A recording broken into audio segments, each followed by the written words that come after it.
Sits in a jail cell. He is back in Idaho, accused of killing young Michael Vaughan. You're pure evil. You have no heart. You have no soul. Wondra is accused of murdering her then 5-year-old son in 2021. Would you think you'll ever get the answer as to why? No, because there is no answer to why.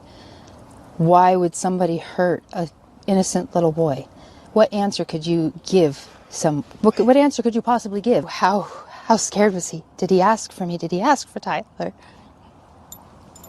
Stacey Wondra has been charged with first-degree murder and second-degree kidnapping and destruction of evidence. Michael Monkey Vaughan went missing from his Fruitland neighborhood on July 27, 2021. This is a criminal investigation. Now, more than 4 years later, in newly unsealed court documents, Fruitland police named 4 people they believed are involved in Michael's murder. Those 4 names are ones we've heard before. This is Sarah Wondra. This is Sarah's husband, Stacey Wondra. This is Brandon Shurtliff, Adrian Lucien. As for what these 4 people have in common, they were all staying at the Wondras' home when Michael disappeared in 2021. That's just half a mile from Michael's home where he was last seen. In the PCA, police pointed to video evidence they say showing Shurtliff walking around the neighborhood. They say Shurtliff helped move Michael's body in a duffel bag temporarily to his mom's home in Kuna before standing guard as they buried him in the Wondras' Fruitland backyard. Stacey Wondra told police the 4 hoped to sell Michael for $10,000 each. He says the idea came from Adrian Lucien. Idaho News 6 is now learning Lucien was arrested and released in Indiana in October for a traffic-related misdemeanor. Sarah Wondra is currently serving time in the Idaho State Prison System for unrelated charges. She's eligible for parole in early 2026. Karen, is there any connection between the Vaughan family and the home where police had been searching? No, we've heard this more than once from the family representatives and from the police department that there is no connection between the Vaughan family and the home where this search took place. As you know, from the time Michael went missing, this has been an all-hands-on-deck investigation, and it remains very active and an ongoing investigation. You can't take one of our most precious citizens from us and ever expect us to stop. During the course of this investigation to date, we received credible information that the remains of Michael Vaughan could be found in the backyard at 1102 Red Wing Street in Fruitland. As a result, the Fruitland Police Department obtained a search warrant for the residence along with the front and backyards. That search warrant was served on November 11th. It was a Friday. We served that late in the evening.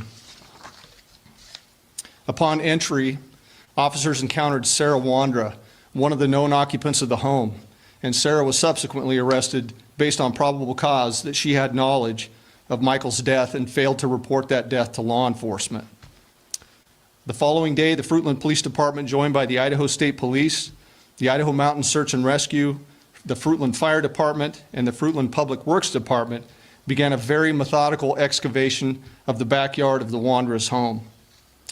During that excavation process, the Idaho Mountain Search and Rescue, Mountain States detection dogs deployed multiple certified human remains detection dogs on the property, all of them alerting to the presence of human remains.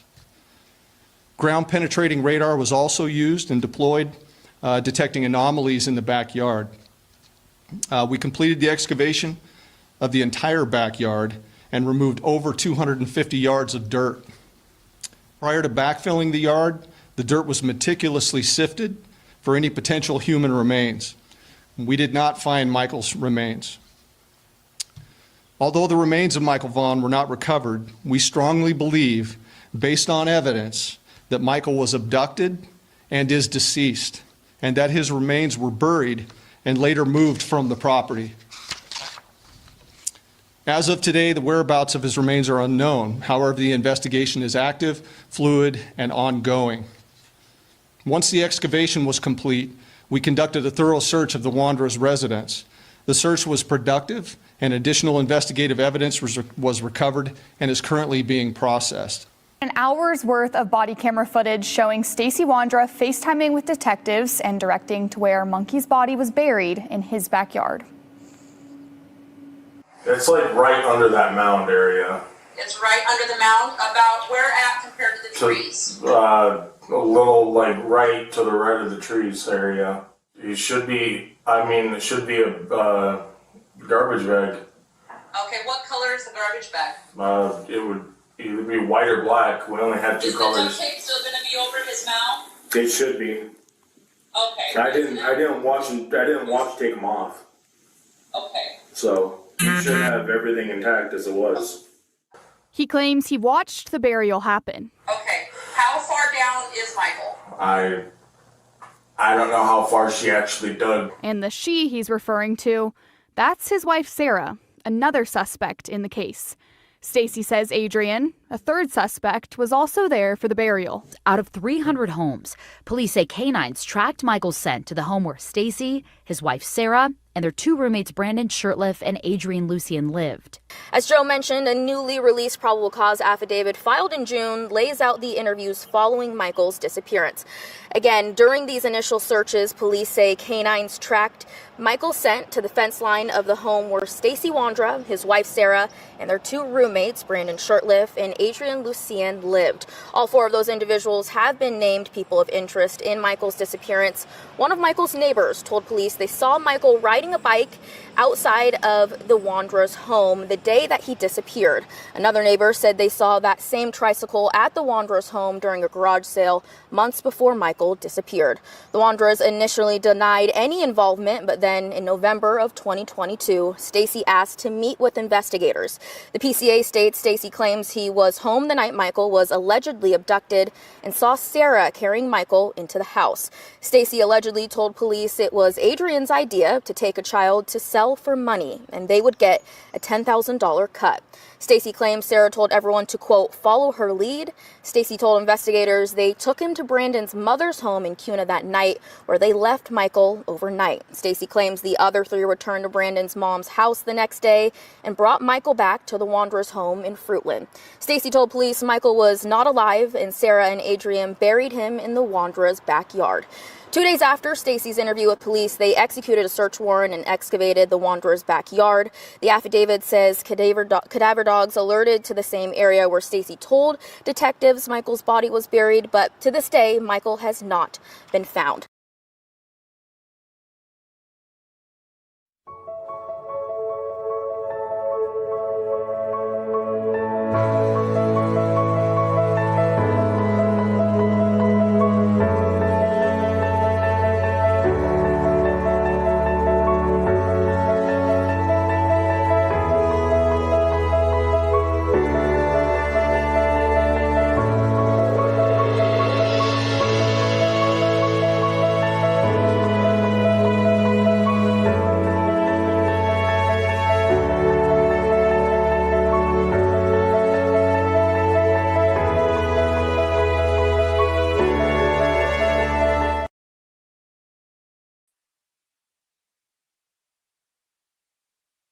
Hello, everybody.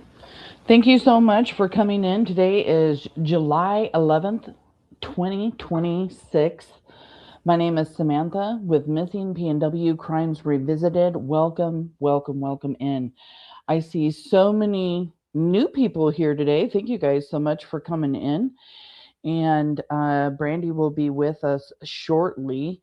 We were talking on the phone last night, and we're like, you know what, let's just go live, have a relaxed, Saturday live and talk about suspects. So that's why we're here today, to really just talk about things, maybe go over some interviews that Stacey and Brandon have done, watch some shorts. Truth to Light, welcome in. Texas Lady, hello, good to see you.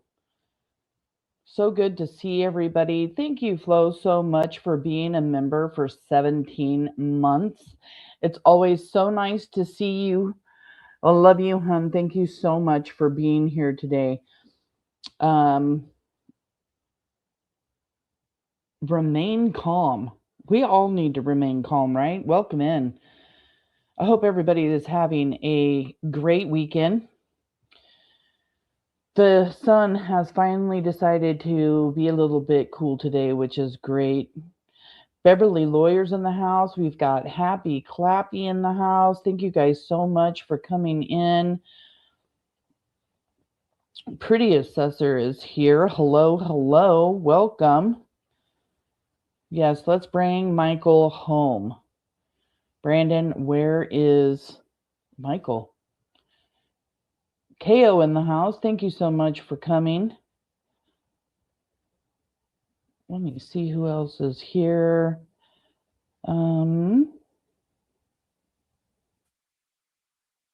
Yeah, 17 months. Thank you so much, hon. That's just amazing. You're on the top of the list of just a few people that have been here for a long time. Miss, you just got here. Hello, hon. Hi. I'm How are trying. you? Hot. Is it hot there? It cooled off today. It's cloudy, and finally we got a little bit of, overcast and a little bit cooler. It's supposed to be over 100 today.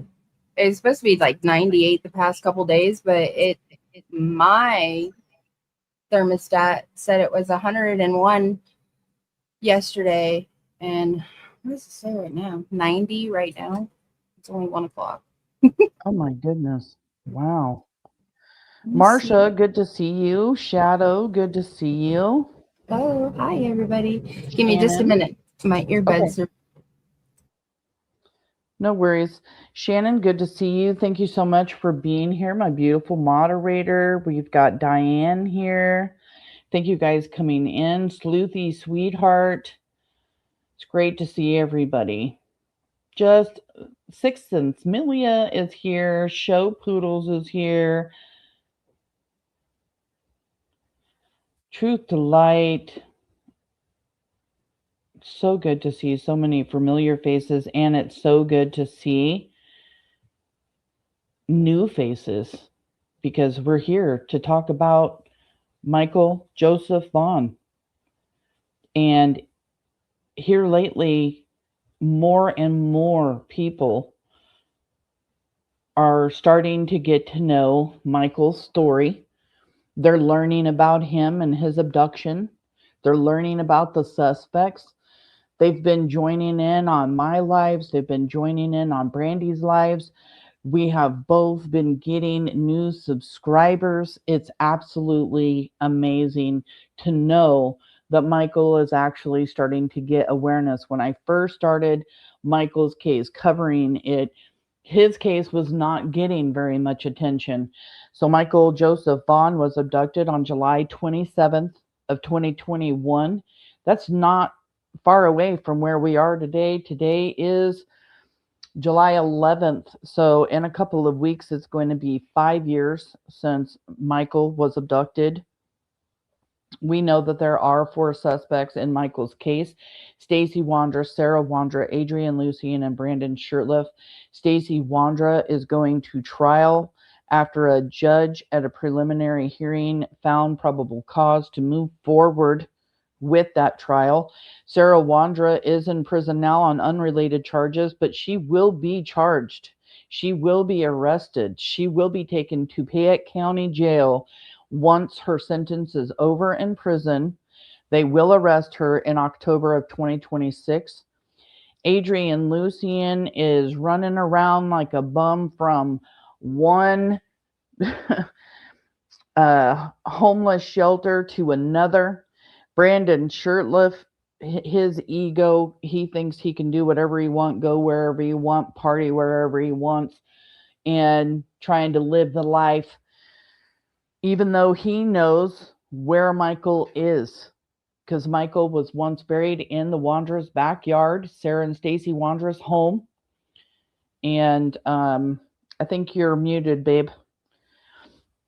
And he knows where Michael is, this unknown location. And we want to know where Michael is, Brandon. And charges. Michael. We do. And I know I personally heard the DA tell Brandi, tell the Vaughan family that charges are coming on all 4 suspects.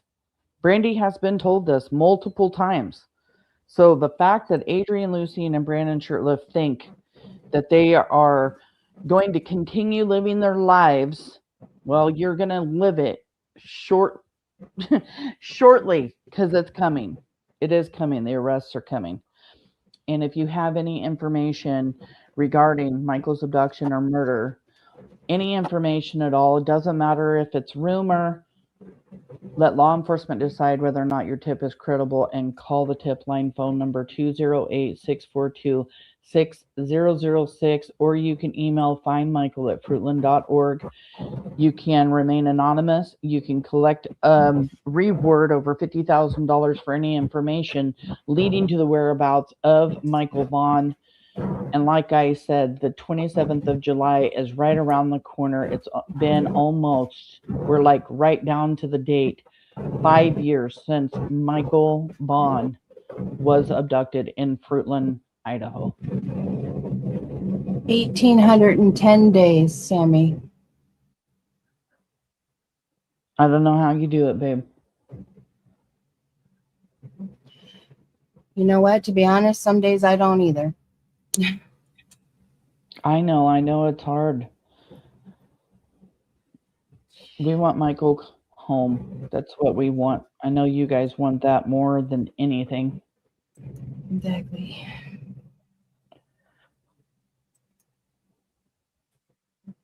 I don't know what's wrong with this thing. Huh?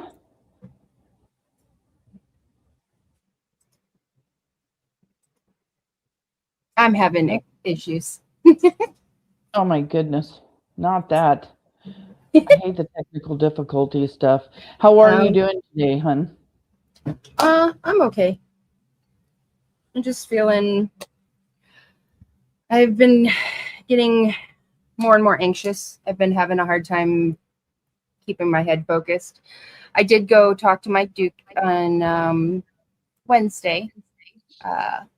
I did stop in and see him since I was over in Payette, and talked with him for a little bit about this coming Tuesday, and his feelings on where we're going and how he's feeling moving forward with the motions and everything like that. So we had a nice discussion. Well, and it's nice to hear, because I know you and I talked about this earlier this week, and it's nice to hear that he's not worried about anything. So I'm sure I wouldn't that say gives he's not worried, but because, you never know what could happen, right? Right. But he is, I would say he's not worried. He's very confident. Yes. Yes. He is confident that things will be okay. Yes. He is confident that we will be seeing movement in the way we would like in the case overall. So yes, Mike Duke's reassurance and his confidence behind Fruitland Police Department's investigation, all the agencies' investigations, I would say, it's very reassuring to see and know and feel how he feels about Michael's case going forward. Right. The suspects. Brandon, you were a very big hot topic this week. I've learned a lot about you. Truth to light? Yes. Predecessor. Hi, everybody. I can't see where the nothing, so. We learned something this week. We learned that there was something filed at the court to allow Stacey Wondra's mother to come into court via Zoom. Yep. And me and Brandi have talked about this several times this last week. I know that I have heard Stacey has said things like, his mom might come in and join them to talk about Stacey's mental health issues, which she would know about. I mean, so that does make sense. Wondering whether or not she's going to stay true to her word and stick to, she knows that Stacey's done this and that Stacey needs to continue telling the truth and doing the right thing. So me and Brandi talked about this, Will she continue down that road, down that path? I believe so. I do believe so, but with everything that has happened in the past 5 years when it comes to people, no offense, ma'am, Miss Tammy, please do not take any offense to this, but we've crossed some pretty crappy people over these past 5 years. We really have. I just don't understand how people can be so cruel. And we've met a lot of liars, a lot. So I know it's I'd be foolish not to be concerned if something like that was going on. Right. And I mean, like Shannon here saying, in my opinion, I think it would be good for her to do it via Zoom because she seems like a sweet lady. And I think people will not be nice to her. Is that what you're saying? I think people will not be nice to her. And it's not her fault. Her son is a monster. I agree. Exactly. Shannon. And she doesn't deserve to be mistreated. Yeah, out of all the mothers, she has tried her hardest to, make Stacey do the right thing. Miss Rizzo, I agree. I do agree. Baby kisses. Hello. Hi. Beverly Lawyer, good to see you. From seeing her on Zoom with Stacey, I do feel that she aids in Stacey being a smidge more truthful. So I do think it could be helpful, in my opinion. Thank you, Miss Rizzo. Yeah, and it, when they played Stacey Wondra's FaceTime with his mom in court, it was the one and only time Stacey Wondra looked down at the table and did not look up until like the end of that FaceTime. He didn't even want to face his mom on a video. Exactly. In court. She seems like a very, very sweet lady. How could you, I hope it breaks his heart disappointing her. If he has feelings, which for himself, obvious, we know he does for himself, but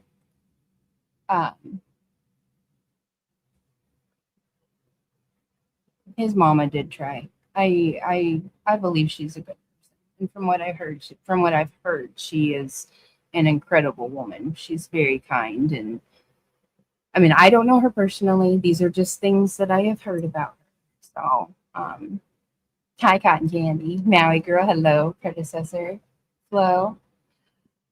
I believe that she's going to go there and to do the right thing. I don't think she's going to, say anything bad. If she's there to talk about Stacey's mental health, go ahead and do that. His mental health is not going to affect anything that's going on with court because they don't do that crap in Idaho. No. So he's not going to be able, I don't think, to even be able to use his fetal alcohol syndrome. He is a grown man and he makes his own decisions, period. And he knows right from wrong, whether he has fetal alcohol syndrome or not. Oh, absolutely. And he made some really bad, decisions. He had the chance. Thank you, ICU, to coming in. I see you. Thank you. I see you. Of course, I want to make you a moderator. I just went over to click on you and I forgot we're on Sam's. And I was wondering, the Real ICU, would you be a moderator for my channel? I would really appreciate it. You don't have to do nothing. I love that. All the moderators are amazing. They do all of this. They come in, watch these channel for nothing. Yeah. Just their time and their love, for you, me, Michael, Kyron, all of them. I do know that she talked to somebody that I think is evil, or somebody tried to attempt to talk to her and she was told to go to hell. Yeah. Stacey's mom don't want nothing to do with that one. Mm-mm. Unlike the other parents, right?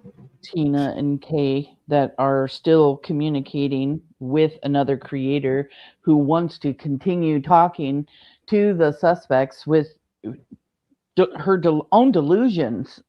Right. Delusions, exactly. I have a question.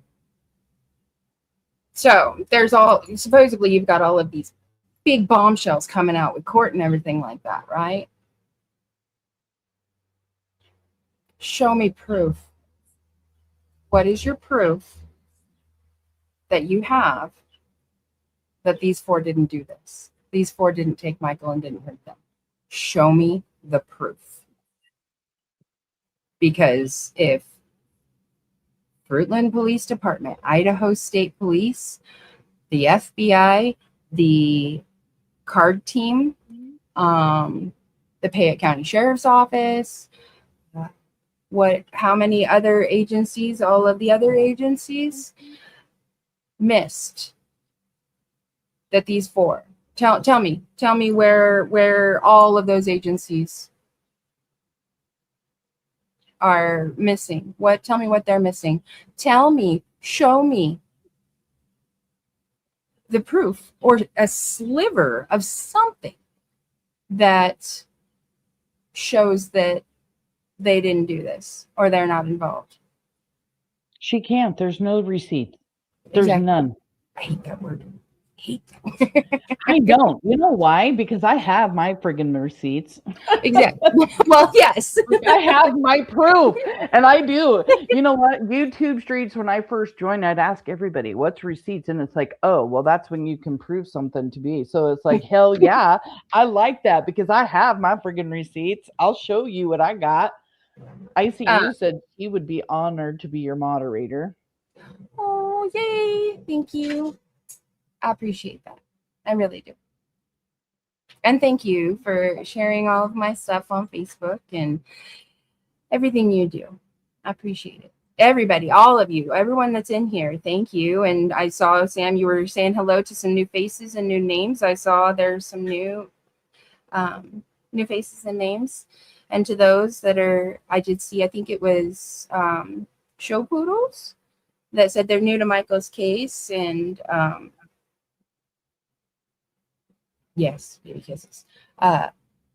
Thank you. Thank you for being here. Thank you for staying. Thank you for hearing about Michael's story and wanting to learn more and be a part of this journey. It's difficult. It's heartbreaking. I'm not going to lie. It really is. I love seeing all the new faces. We do have a lot of new faces, which is great. Like I said, when I just explained this to Brandi last night on the phone, how when I looked up Michael Vaughan, this man kept coming up. Yeah. I'm like, cannot find him at all on the internet until I typed in Michael Monkey Vaughan. And even then, not a lot of information came on. But guess what?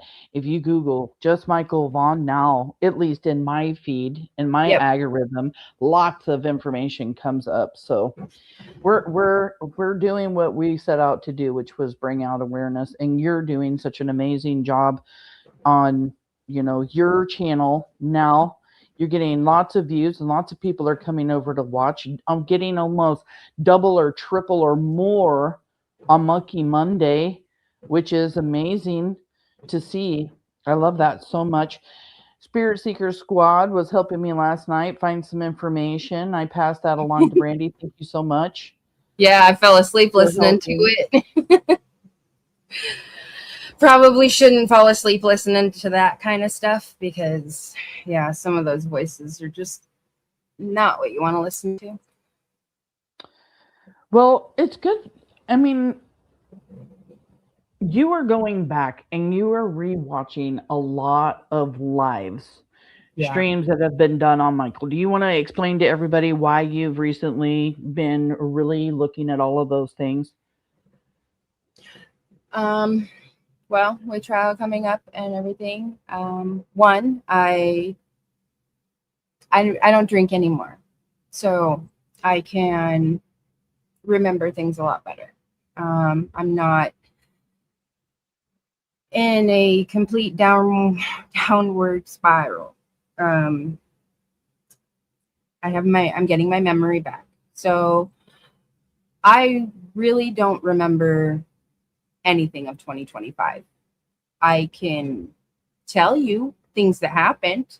I remember Pidge's graduation.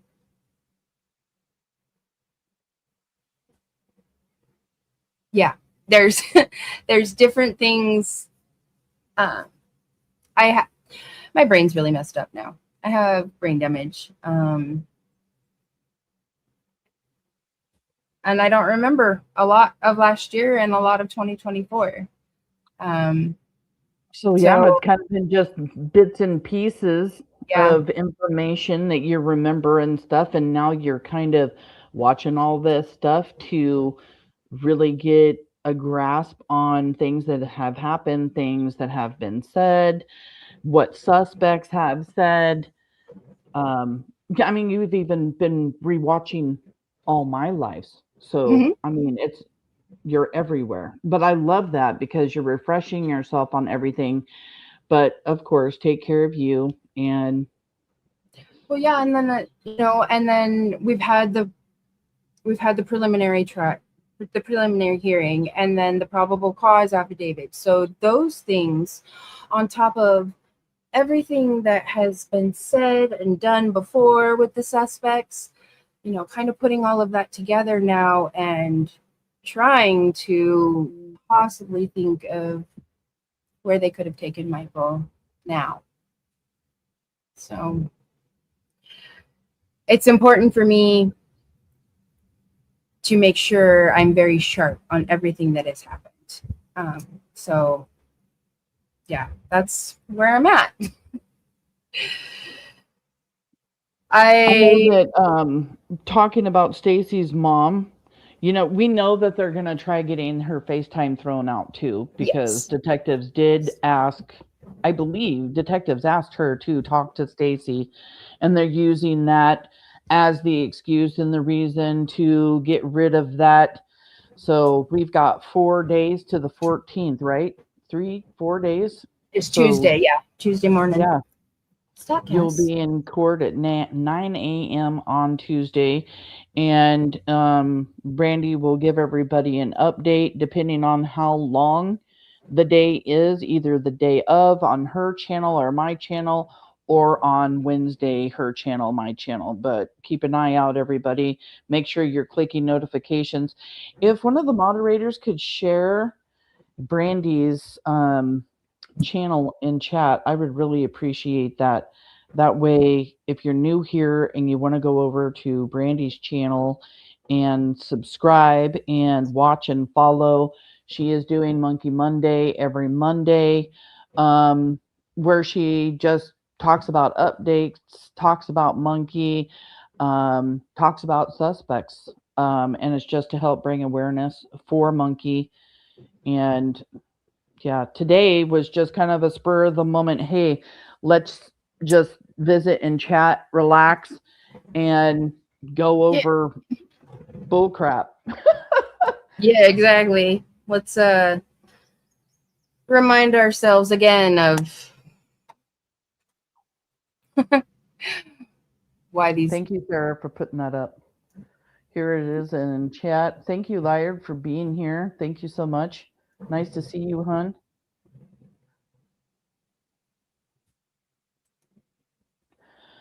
Okay, well, I pulled up a bunch of little shorts. I pulled up an interview that Stacey Wondra did with Crime Lines and Lies. A matter of fact, let me just make a little banner here to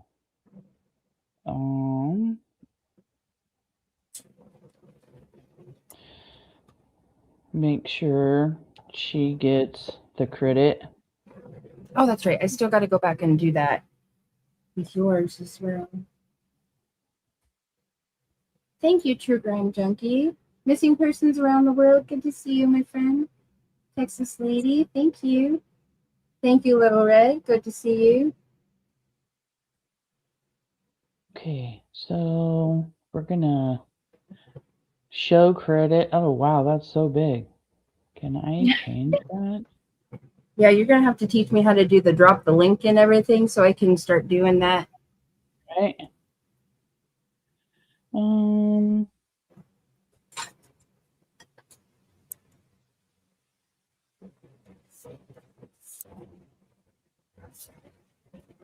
That's so big.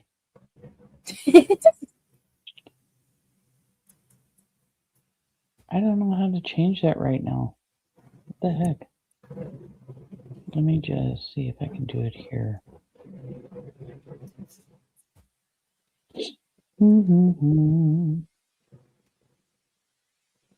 Well, we'll let it stay big for now. Thank you, Spirit Seeker Squad. I appreciate it. But Brooks did do a wonderful job interviewing Stacey Wondra. She did. I will give her full credit for that because she had that man talking. She did. For days and days. And really, really, really kept it going. And I give her props for that because I don't know how she was able to build that kind of relationship with Stacey to really get him to keep talking like that, because in all of the other interviews, somebody pisses Stacey Wondra off and he just leaves. He doesn't come back. So I don't remember that one. He ends up doing that with Brooks too. He ends up telling her during one of his last interviews and was just like done. And I know on other channels he has been on, you know, he gets upset, treats people like crap, or is supposed to come back and doesn't. But let me just pull this up here. Like I said, we're just gonna bounce around, talk about what we're seeing.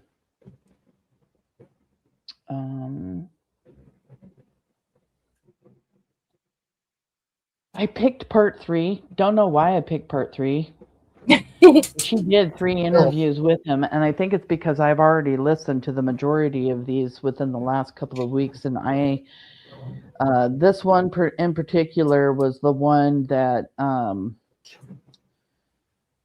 I believe he talks about seeing the child. Brooks gets at him for that. You and I have talked about this. You've taken videos of your neighborhood along with oh my goodness, Kelly, who also went and took videos that we were able to put together and stuff. So I'm just going to push play. We'll pause. Brandi, if you hear something, laugh, scream, cuss them out, tell me to stop, do whatever you want to do. Because, you know, the thing is, going back and listening to Stacey, he had his preliminary hearing. We got to hear the majority of his interviews that he did with detectives. And then after he does those interviews with detectives, he gets on YouTube and starts talking like he has nothing to do with any of it, that he didn't see anything, that he didn't know who Michael was, and all of these other lies, even though he has already spoken to detectives and given him all this information that we've gone over lately. So when we go back and we listen to this, we can put things together because now we have new footage of him talking with law enforcement, not the footage that Brandi put out when he's FaceTiming with Chris Madonna and Juanita Kelleher when they're at his house excavating the backyard, but also the interviews that were done prior to them coming to the house with a warrant to excavate that backyard. And now we have the probable cause affidavit. We have everything that's been going on and being filed by his attorney, what he has now put together. Stacey Wondra is no longer claiming that this was a false confession. He is saying that he saw this, that he was there, but he doesn't have to report it. He's not a mandatory reporter. Well, Brandi finds a clip from a news reporter that actually states that in the state of Idaho, everyone is a mandatory reporter. So the wording that Stacey Wondra's attorney is using in those documents is incorrect. He is a mandatory reporter, especially when it involves a child or any kind of abuse to a child, the death of a child. Those are Idaho state laws. Yes, especially when it comes to abuse of a child. Mm-hmm. You watched it happen, Stacey. You were obligated to report it, Mr. Attorney Man. Yeah, and I mean, you can't tell me that being sorry, Brandi, this is You're fine. Trigger warning for you, for everybody in chat. But you can't say if Stacey Wondra is witnessing Michael Vaughn being duct taped or put in a duffel bag or all of these other things that he talked about, that that's not child abuse and that he doesn't have to report it, even though he does want everybody to believe he was coming in and out of his bedroom. He still, whether in his bedroom or not, I will give him that. And that's all I will give him because I don't believe he was in the bedroom. I don't either. Hearing the duct tape or hearing them yell at him or any of that, there's still abuse going on, whether he's seeing it or hearing it.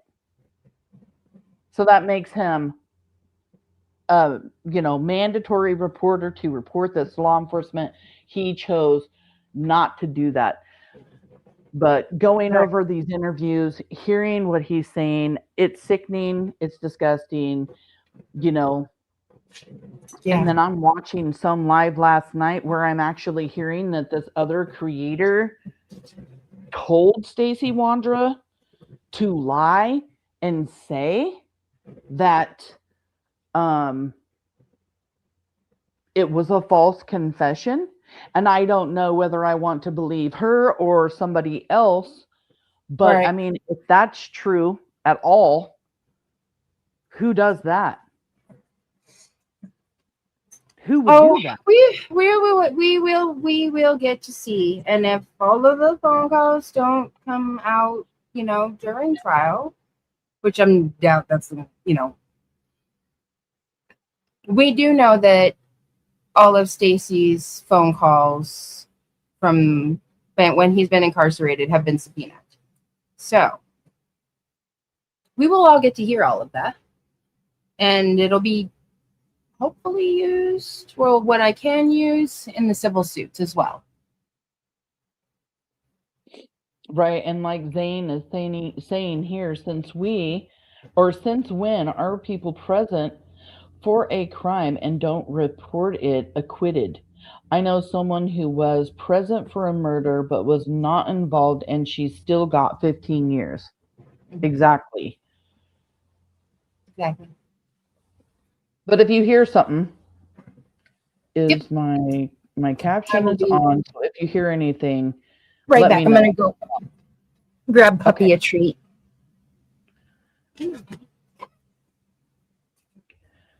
We went live on my channel today instead of hers, so that if she needed to, be able to leave, take care of Buggy because Daddy's at work, Papa's home, or take care of the dogs or anything, she could do those things, and we don't have to worry about it.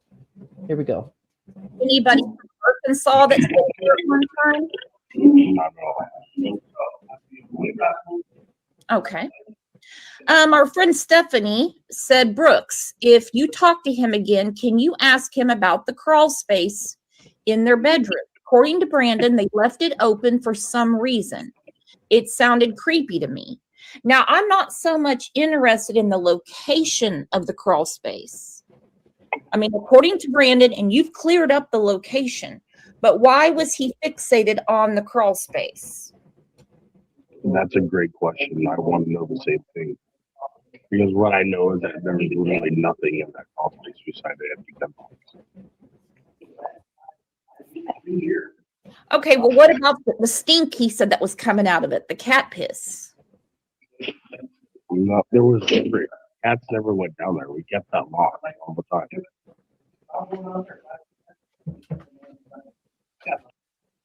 See, and he's lying about that because this crawl space was left open so the cats could go down there and piss in it.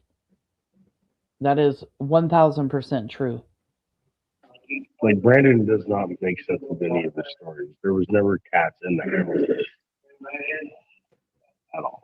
So question would be, why does Stacey Wondra want to deflect from this crawl space when we've heard Brandon talk about the crawl space?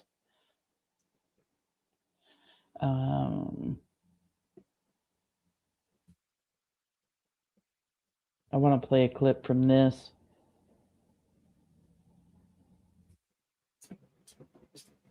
Second.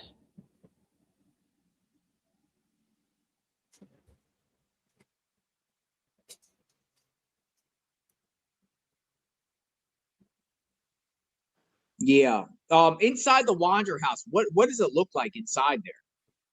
It's just a regular, like, double wide kind of a trailer house. Well, it's not a double wide, but it's a manufactured stick-built home. Just a regular 1, 2, 3 bedroom, 2 bath, and a garage house. Do they have a basement? They have a crawl space under. None of those houses are less than 350. Walk in their master bedroom. And that's a right, deal. and there's like this little crawl space right 1,000. And I mean, yeah, you got JLR asking him if there's a basement, but as he's asking that, Brandon's already, and there's a crawl space. Right. And he won't stop talking about this crawl space. You guys can take a listen here. You can hear JLR start asking him other questions, and he still stays on this subject about the crawl space. And in my personal opinion, I believe now, especially after hearing Juanita Kelleher at the preliminary hearing talk about Brandon seeing Stacey and Sarah putting the duffel bag in this basement, in this crawl space, that this is what he's thinking about, and he just can't get off of it. And I know that was open one day, and I went in there and looked, and there was like some kind of one of their cats that got down in there and pissed everywhere. Oh, really? Why were you looking down there? Because it was open. Oh, you were just seeing what. Why were you in their room? Yeah. What about an attic? No, the door was. Exactly. Why is he snooping around? Was open, like they wanted their cats to go down in there or something. Like that was another. Hear that word right there? Like they wanted their cats to go down in there. Why would Brandon say that? Right? They were leaving it. I just now caught that. I've never heard that part before. I've gone over this a dozen times. Kick. But he says, I grabbed my notebook.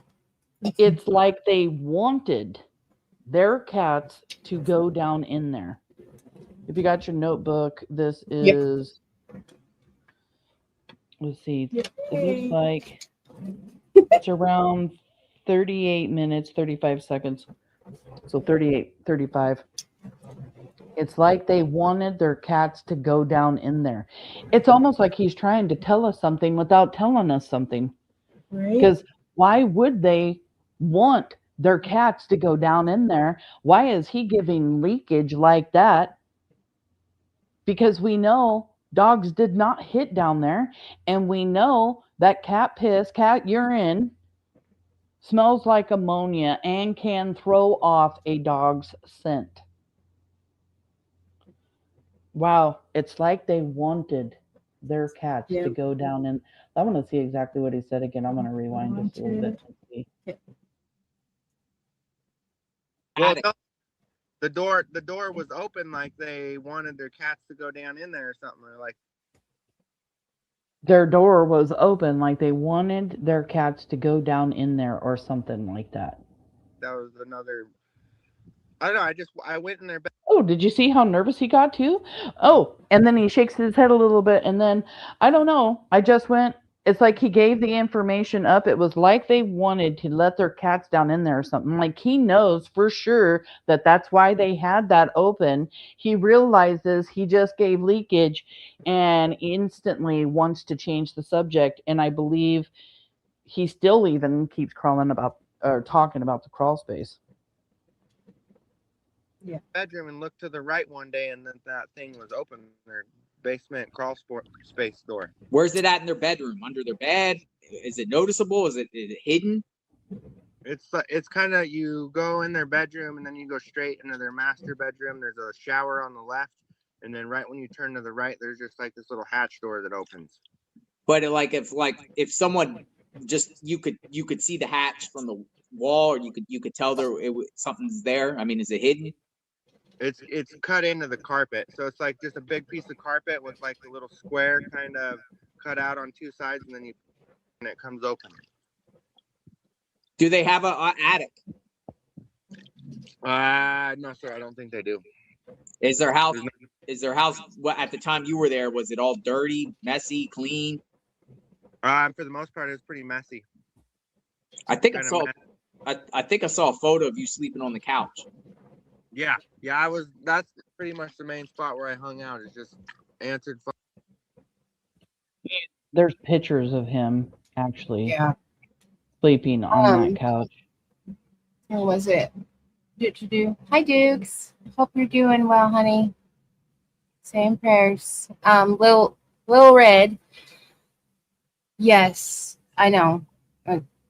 But so cat urine can throw off. It is just like it can deter a dog, I guess you could say.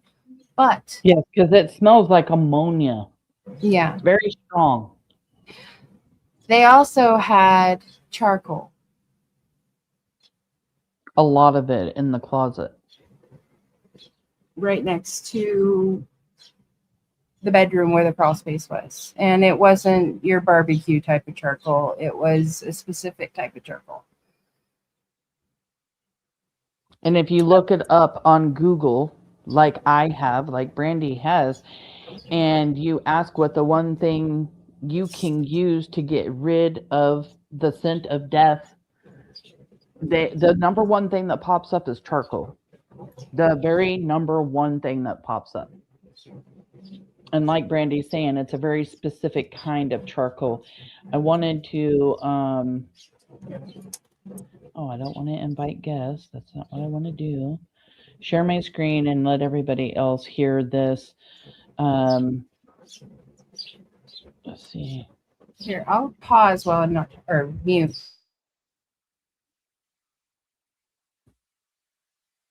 And here's this. Talks about this double bag, Brandon's double bag.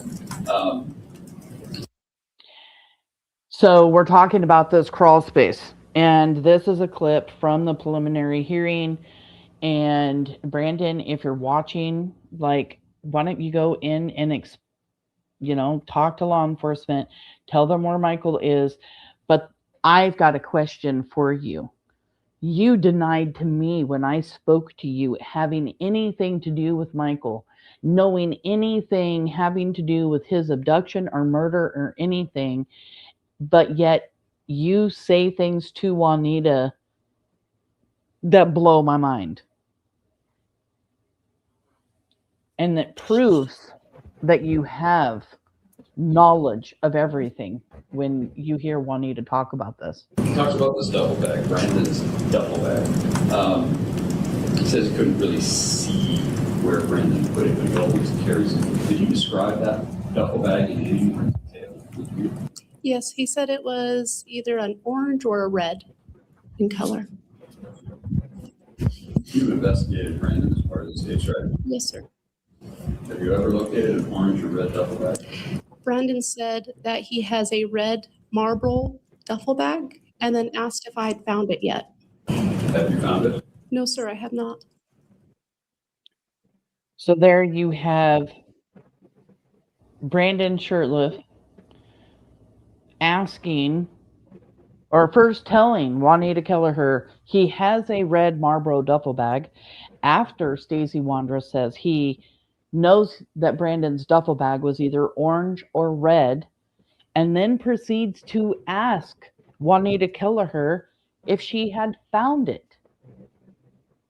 You could tell that question bothered her as much as it bothered me.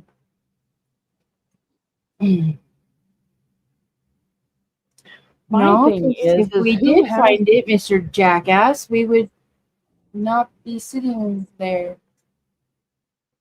They'd already all be on behind bars, I'd hope. Yeah, because the belief is that Michael is still in that duffel bag and that they buried him in it.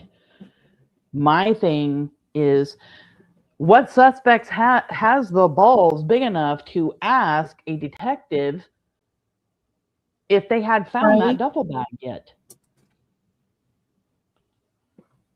Why is it missing? Where'd you put it, Brandon? Exactly. Where did your duffel bag go? Did it grow legs and walk away, Brandon Shurtliff? Why would you ask law enforcement if they found it yet? Where is that duffel bag, Brandon? Where is Michael? I'm sick. They are. I'll give myself a minute. Okay. And while she gives herself a minute, I'm going to. Well, wait. Stacey. That is not the one I wanted. Who was the most dominant? Hold on.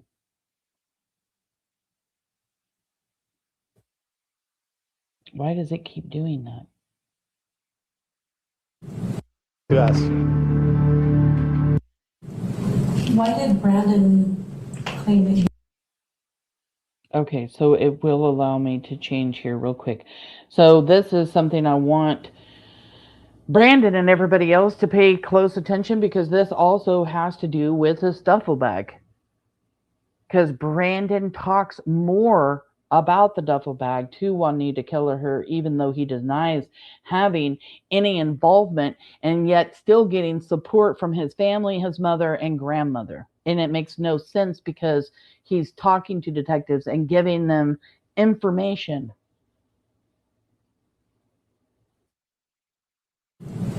Why did Brandon claim that you and Sarah stashed Michael? If you didn't hear that, Juanita Kelleher says during the interview that she has with Stacey Wondra before they get a warrant and excavate the backyard in November of 2022, why did Brandon say that he saw you and Sarah with the duffel bag? I know it's scary. I know for that he's scared, and Brandon's never done prison time. And I think he honestly just he was blaming Sarah and I because that was the first people that he could think of. And Stacey's saying here, you're just blaming Sarah and I. He's saying, Brandon, you're scared because you've never done any prison time. Well, guess what? That's all going to change when the warrant is served and you're also arrested for the abduction and murder of Michael Joseph Vaughan, because you don't seem to want to go down and talk to detectives and tell them your side of the story. You only want to give little bits and pieces and not give the full story about how Michael came into the house, what happened, what you did, what everybody else did, and now everybody but Stacey's going to end up going down for the murder of Michael Vaughan and abduction, because he's trying to get the abduction and murder thrown out of court. But where did you guys stash him? Where was he stashed when you guys had taken him and moved him? I don't even know that. Well, even if it's Sarah. So Brandon's saying that you guys stashed him. So where did you guys stash him at that time? And when he was in the house, it was, like I said, I was in the bedroom where I looked him away. And if you guys hear Stacey, he is nervous by this. He is stuttering. He cannot come up or even, put a sentence together as Juanita is bringing this information to Stacey, saying, listen, Brandon said he saw you and Sarah with the duffel bag. What did you guys do with it? I'm not talking about the house. I'm talking about when Brandon said you guys stashed Michael. I believe he said you stashed Michael in the basement. There was never, to my knowledge, he was never even in that basement. And she's saying, Brandon is saying that they stashed Michael in the basement, the same crawl space basement that we're talking about, where now, because I'd never heard it before, Brandon is saying, well, it looks like they wanted to keep that open to let the cats down in there. And then gets a little bit nervous after saying that, realizing, because that's what he does. He leaks the information and then realizes, oh shit, I probably shouldn't have said that.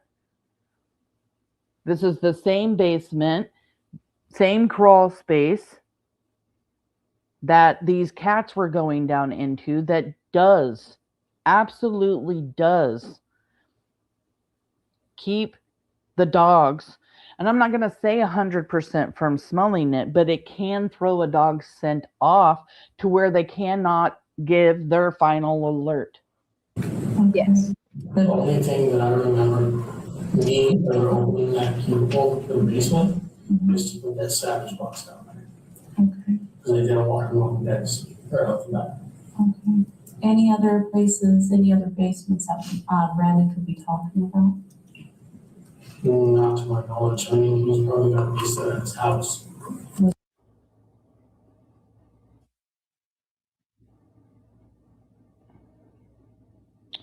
I'm sorry, Mama. I know all of this is so hard. I'm all right. I promise. It's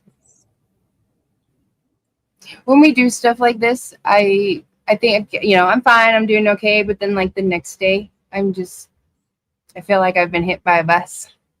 It's a lot of emotion, but I'm all right. I'm strong. I have all of you amazing people for support, and Michael needs to come home. It's beyond time, and I got my fire back. You sure do. You've been on fire. Mm-hmm. You have definitely been on fire.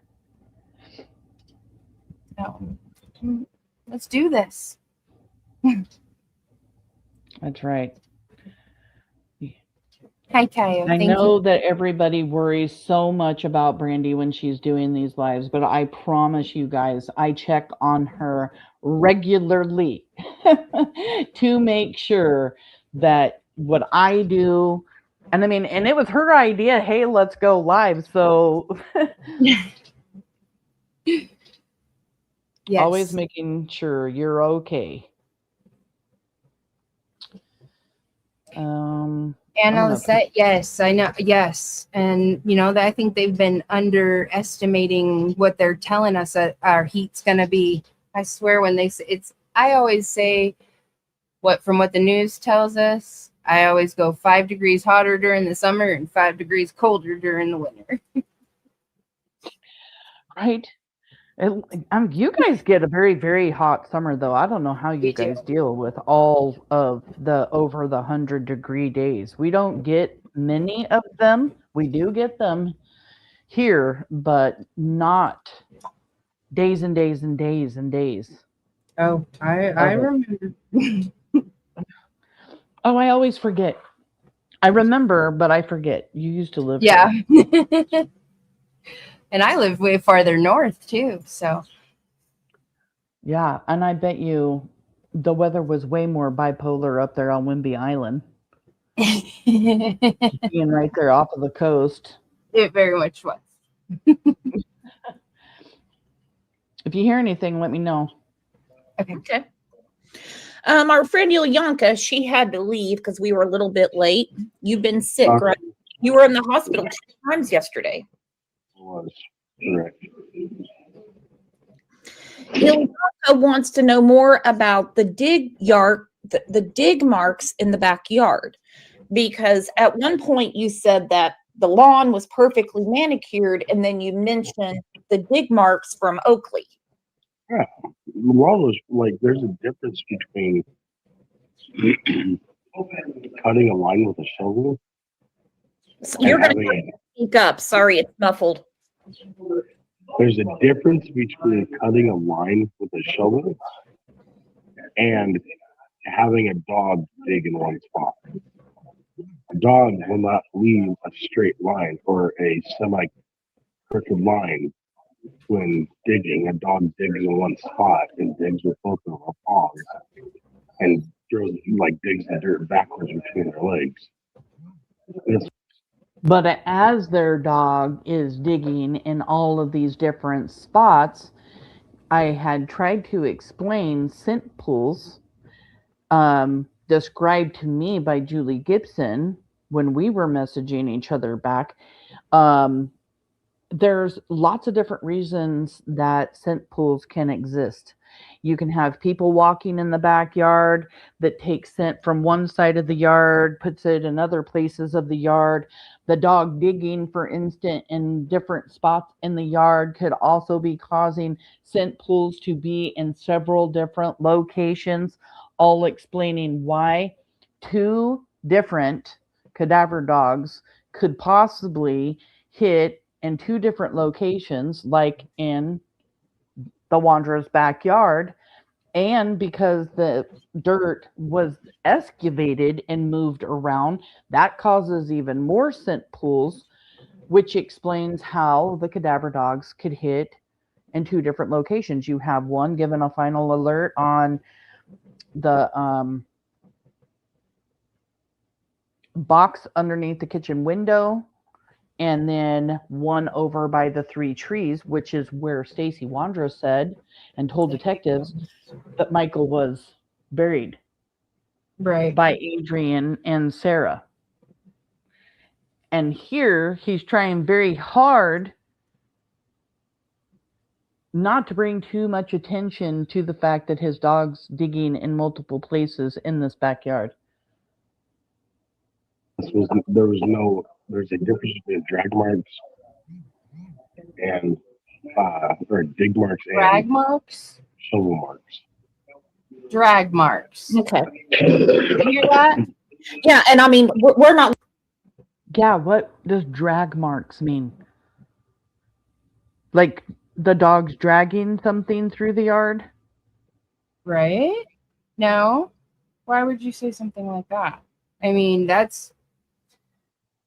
I don't want to read it too much into things, you know.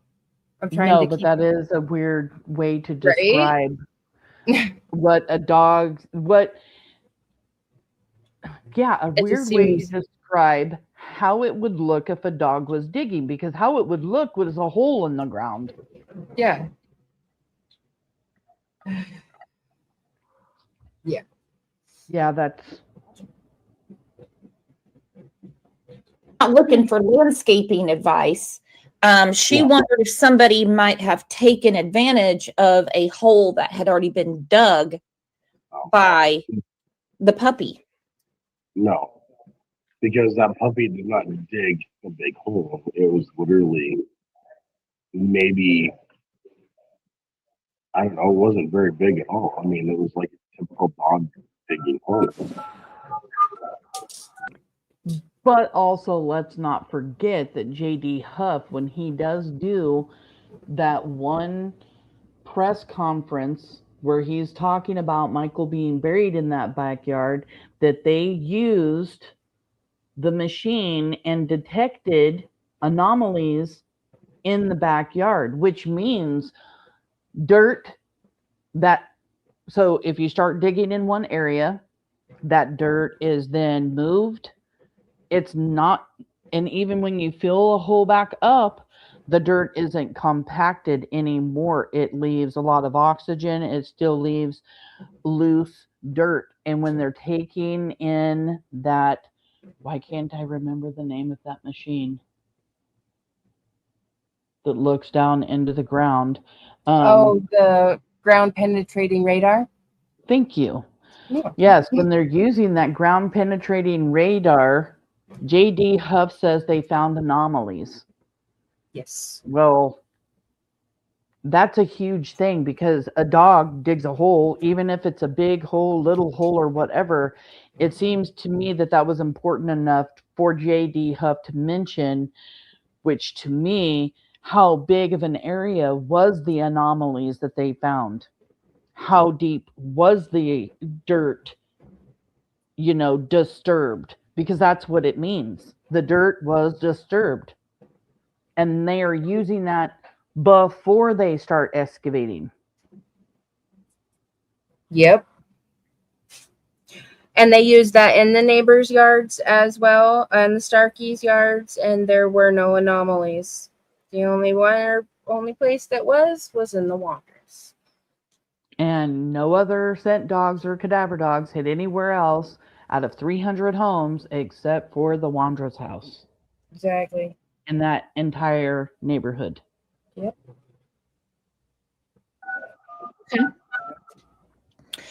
Donna has a question. She says that you had said on here that the police told you that Michael had been abducted.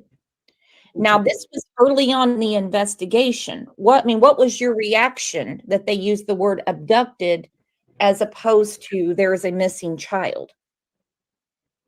I mean, it was a very odd situation. Like, our neighborhood never had anything like that go on. And at least the time that I did staying at the house, because we were there from 2020 to 2022 until we got arrested. There was never activity like that. It was unheard of.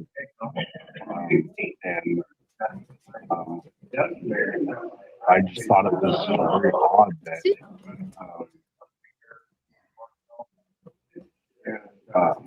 this went down. Nothing made sense then. Okay, now we have another comment because you've said some things, and that's okay. There's a lot going on, and I know it's noisy there, so we're going to do the best we can. Did they say he was abducted, or did you say he was abducted? No, they said he was abducted. I didn't make that. Abduction is what? And abduction is very self-explanatory. When there's a level of difference between abduction and a missing child. They specified abducted throughout many times during the interview that they did with that. Okay. Is there any way we can clear up the audio here? With me? Mm-hmm. Is it muffled or what? It's muffled. You're using your phone or your tablet? I'm using my phone, but I'm trying not to let everybody else hear. But yeah, hold on, just give me one second. Well, can you just put it closer to your face? No. It's in my earbuds.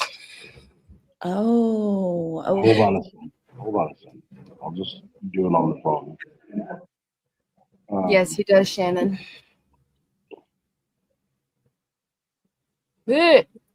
What's Shannon saying? When he gets uncomfortable or lies, he looks away. And he gulps. Yeah, he does. He was uncomfortable talking about them saying it was an abduction. All right, he'll be back. Oops, I took down the comment. I'm going to leave that on there until he gets back. All right. Might be the chick to take you.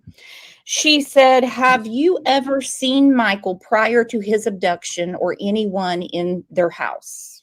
No. And to my knowledge and what I know is that nobody else even knew who he was either.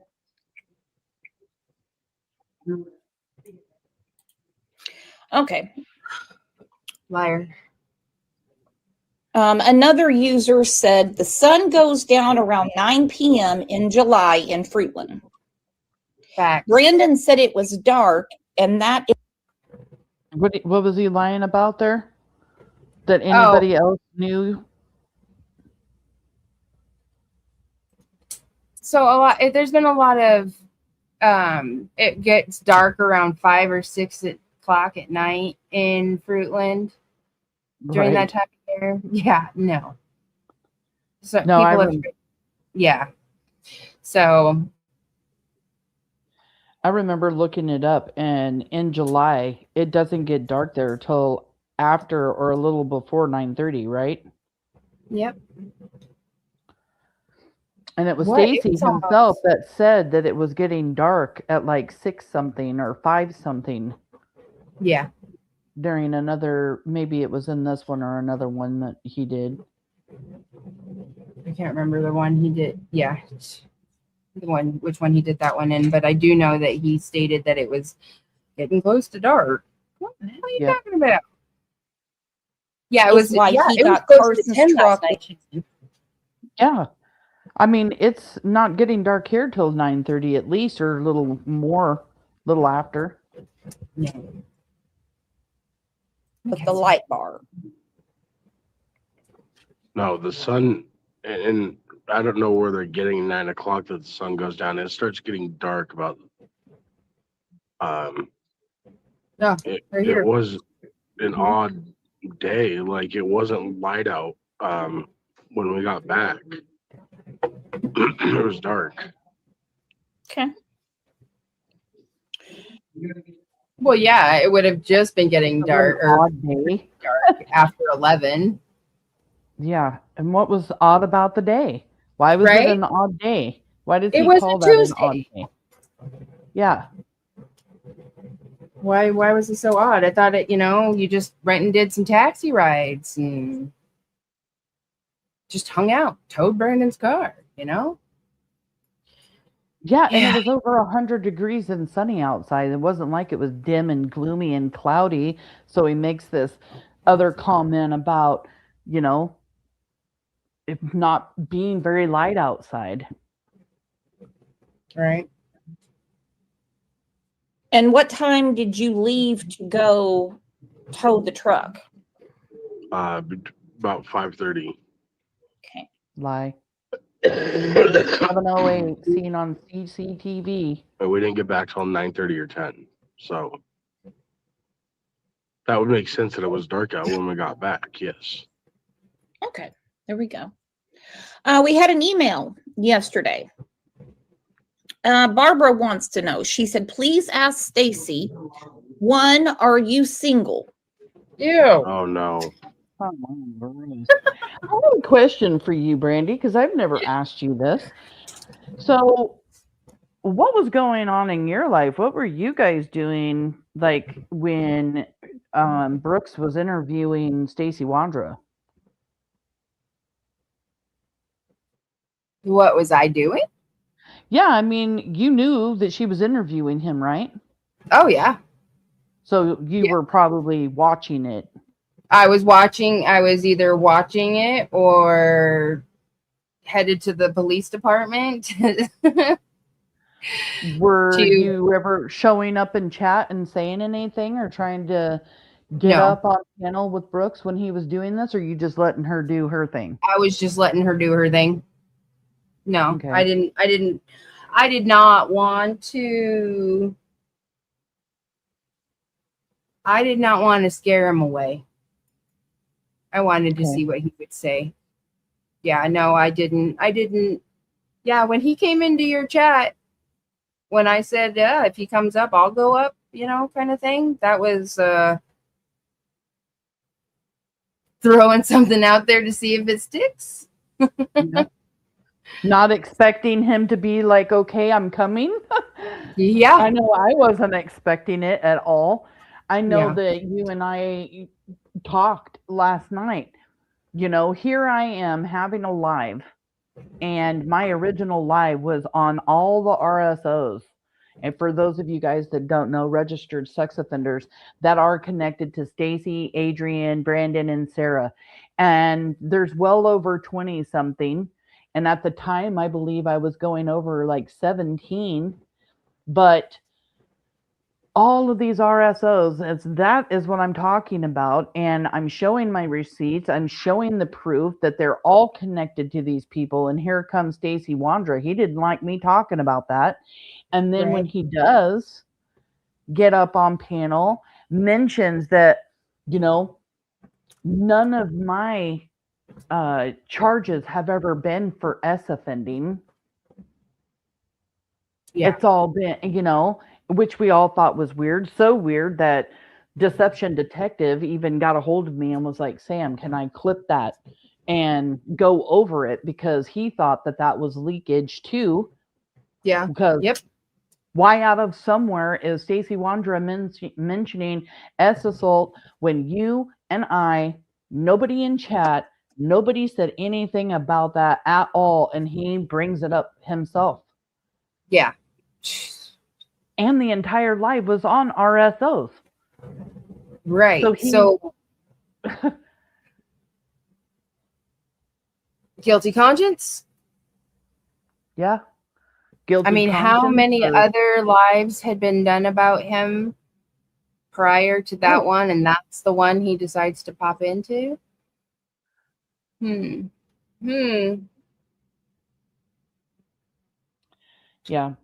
Is that why he's so, like, do you remember the conversation with his mom? He's so afraid of being called a predator. Right. He is. Dear God, please don't have let him have harmed another child. Yeah, and I mean, that's what he was reiterating to his mom over and over again. Everybody's going to call me a predator. Well, you are a predator because you kidnapped a child. Right. You are. But he seems like he's he could have said a murderer or a kidnapper or nothing, but no, he chooses to use this word predator. And I mean, how many of you guys in chat, when you hear the word predator, think of, a child predator,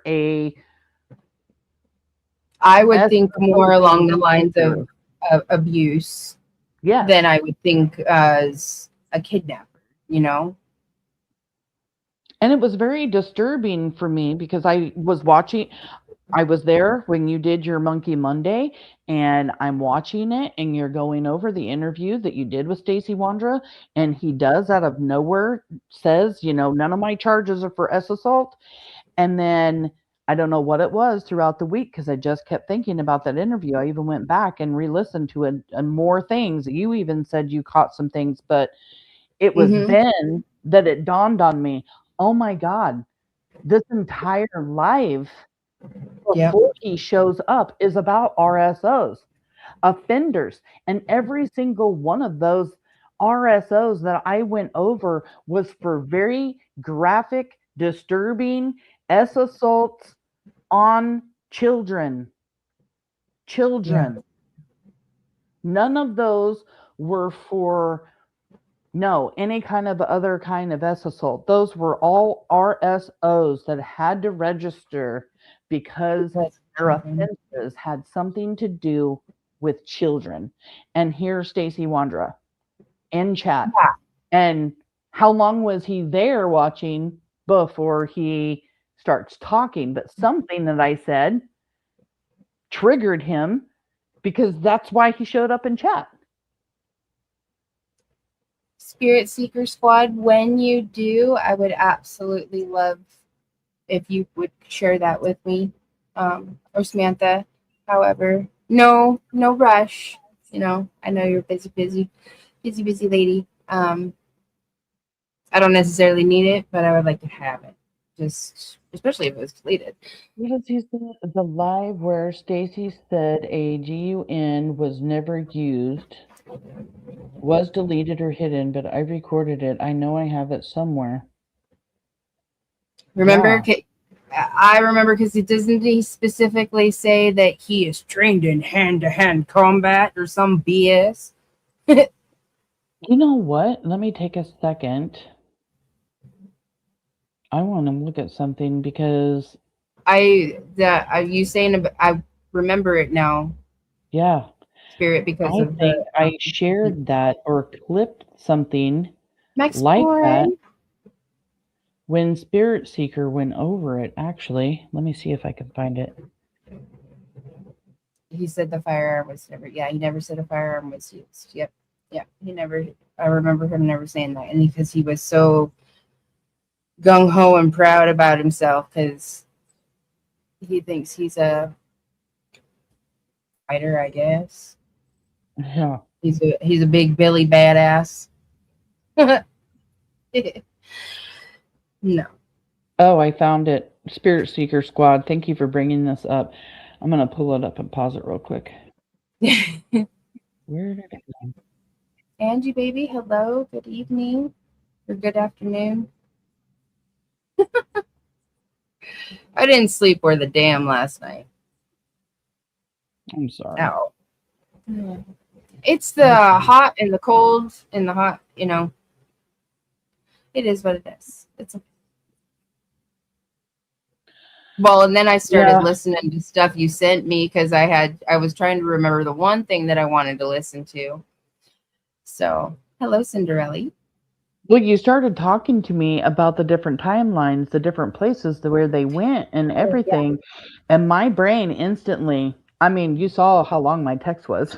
Yeah. I have a lot of that, but then I have been sent the link, I believe, by Justin or Spirit Seeker here or Crime Sleuth, I can't remember who, that, you know, to go over and watch everything that was on Stacey's phone. But yeah, honestly, because I went over it on Crime Sleuthen's channel with Justin, have never really went back to go over it again.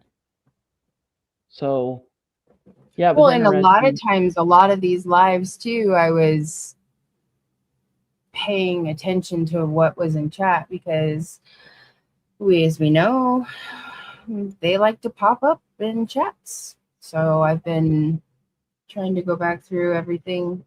I know I say that a lot, but it's a lot. 5 years is a long time.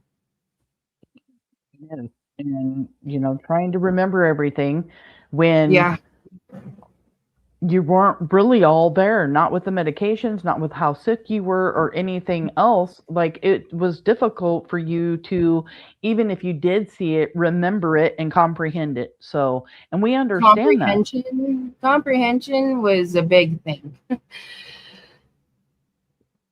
I mean, I forgot how to tie my shoes, guys. Okay, that's yeah. And you literally had to learn how to walk again. I did. Yeah. I found that clip. Let's see. Okay. Yep. It's I highlighted it up here. How does Stacey Wondra know if a gun was used or not, or whether it would have been used? Because I think I clipped this from Spirit Seeker or somebody else said it. I'm not sure. Let me play. Illegally possessing a gun could very well be connected to Michael's case. Just saying. Oh, really? Could it? I'm reading from chat. I know. And I'm pretty sure to answer your questions, smart answers, that the gun was never used or would have ever been used. I have hand-on-hand firearm training. That's right there, Samantha. That is what made me think that he actually physically hurt Michael.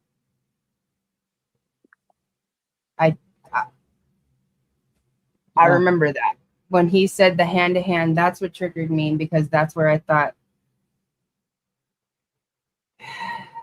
when he talked about seeing the terror and fear on Michael's face and in his eyes. Right. That right there. Because you believe that Stacey Wondra physically harmed Michael, right? Yes. I know that's difficult. You were just mentioning it, and I just wanted everybody else to understand what you're, trying to say, because you and I have talked about it here, that we both believe that Stacey Wondra was the one who took Michael, and you also believe that he may have physically hurt Michael, and this is what it was. This right here, hearing this, is what made you think that. Yep. Yes.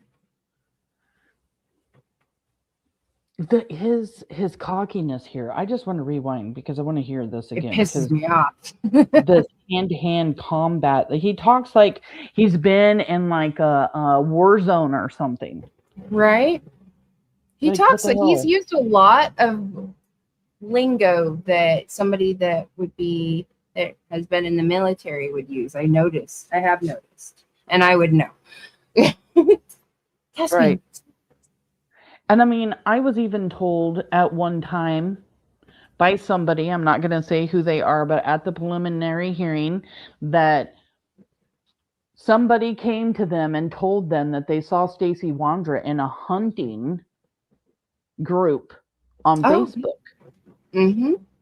And when he was in there, this person lets other people know that he's using this profile. Where did this profile picture come from? Because they notice that he's using a profile picture of Michael, wanting to basically know, like, how, and he was saying really weird things inside this Hunter Facebook thing. Yeah, so I'd like to talk about that actually, because somebody, once again, my sister-in-law was had gotten the information about this hunting group or whatever that he was in, and she had been talking to a security guard at her work who is ex-law enforcement, very, very, very good at what he has done for his job. Anyways, so my sister-in-law had turned in a tip about that, and come to find out, it actually turned into leading to some information, and we had no idea. My sister, she had no clue that it would lead to something or anything like that, but was trying to say that it was how did my sister-in-law have that tip and all of this crap. We were just as fucking surprised as everybody else was that it turned into something. And that's exactly who I was speaking of. I just didn't know if I could talk. It was your sister-in-law that I talked to at the preliminary hearing that told me, Sam, you might find this a little bit interesting, but this is how I found out who Stacey Wondra was for the first time. Yep. And tells me about him being seen in a Facebook group, a hunter's Facebook group. Yeah. And I'm not trying to pick on Stacey's size, and I could care less if I do, because I don't care. But as large as he was and everything else, did he really go hunting and everything? Because he tries so hard to make it look like he's like this expert gunsman, this expert hunter, and everything else. And there's no information out there whatsoever that he was good at it or even did it.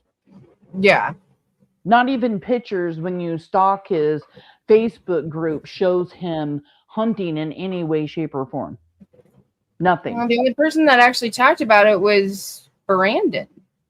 Yeah. That said that Brandon's the only one that's ever brought it up, but there's still, Brandon's a liar, so how do we know? Stacey lies about everything, so. And Stacey could have lied to Brandon about it, and that's why Brandon's mentioning it. But yeah, that's exactly how Chrissy found out. And is Chrissy, did she or didn't she share that information with you after she turned it in? Or she shared it with us after she turned it in. And it was like, she turned it in and didn't think anything of it. But then she had gotten a phone call and was like, hey, where did you get this? Who were you talking to or about this? And, we'll leave it at that. But, she gave them all the information and everything. And then the person that she had been talking to, all their information as well. So, and this is months and months after Michael has, been abducted. Yeah. But yeah, this just because of the way he was talking about the him having firearm training, blah blah blah, and this, it just reminded me what she had said to me at the preliminary hearing. Let's finish listening up what he says. I'll stop it if you want me to anymore. No, go ahead. Illegally possessing a gun could very well be connected to Michael's case. Just saying. Oh, really? Could it? I'm reading from chat. I know. And I'm pretty sure to answer your questions, smartasses, that the gun was never used. He's so self-defensive here. Right. Or would it ever be used. I have hand-on-hand firearm training. Illegally possessing a gun could very... Oh, I didn't finish listening. Just give me a break. Come on. This makes sense. Jeez Louise. Hand on hand. He acts like he has like war experience or something. It's crazy. Right. I'm gonna have to find that because of the way he could have near the lake low. Most people go to spot by Black King and exit or heading. Okay, you're talking to somebody else in there. I wonder if his mom owes more about his nasty habits. I'm sure his mom knows a lot.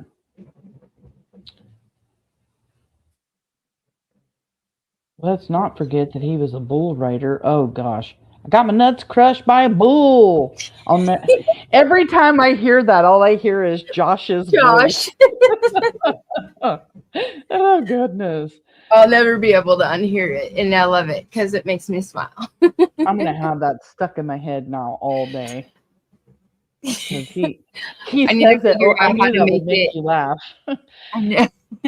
I need to find out how to make that a clip for my channel. But I'm going to ask Josh. Josh, do you mind? Because it's hilarious. Spirit Seeker, I have a question. You're saying he was so cocky this whole interview. Someone in chat said he should pay the city back for excavating the yard, and he said something super cocky back. What interview is this? Who is he doing this interview with? Because, I mean, is this a crime line? This is so I'm not sure. So I'm not sure who the young woman is that he's talking to right now. Yeah. I'm pretty sure that's the podcast or interview he did, and I'm not sure. I'm not sure of the creator. Mary Fairy Fly, you would do that. Oh, awesome. Oh gosh, it was a small channel. Sweet Misery was her channel name. Okay, see, my apologies, ma'am. If I did, thank you, or if I haven't, thank you.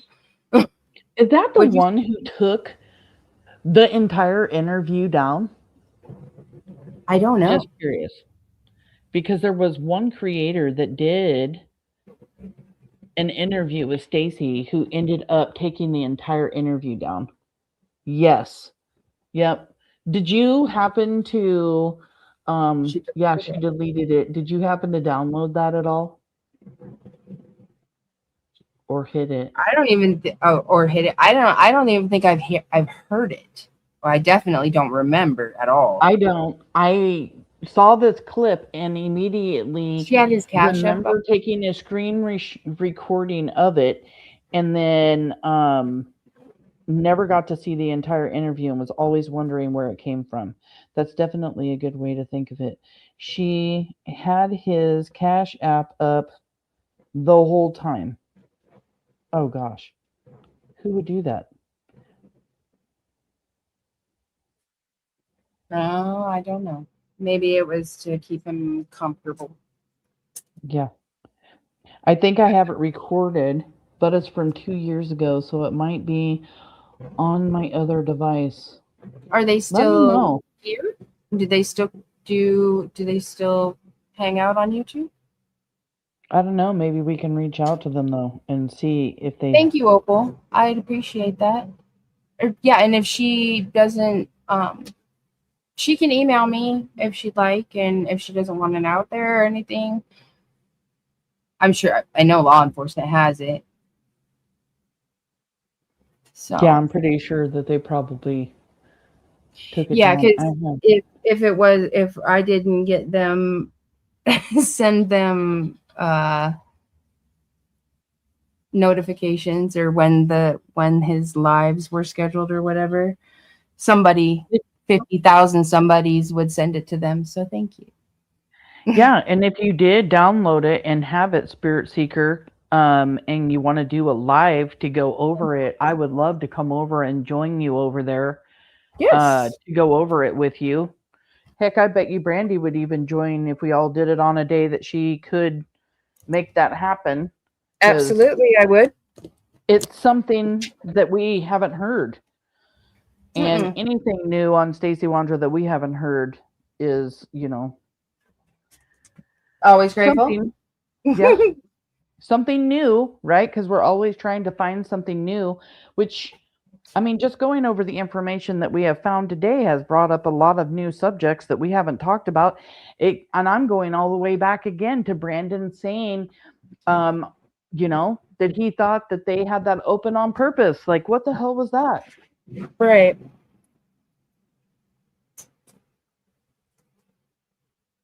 I'm going to share my screen again and keep going over this Stacey interview. You let me know how you're doing on your end. I know that you've got Papa and Buggy there and she's staying occupied. Just let me know. I actually, because Paige is out of town, so I went and got one of my other kids, my other adult kids, and they are hanging out with Buggy for the afternoon. So nice. And my husband is working this weekend to make some extra money doing a side job. So yeah, let me know if you need to go or anything. And yeah, we'll just continue to do this.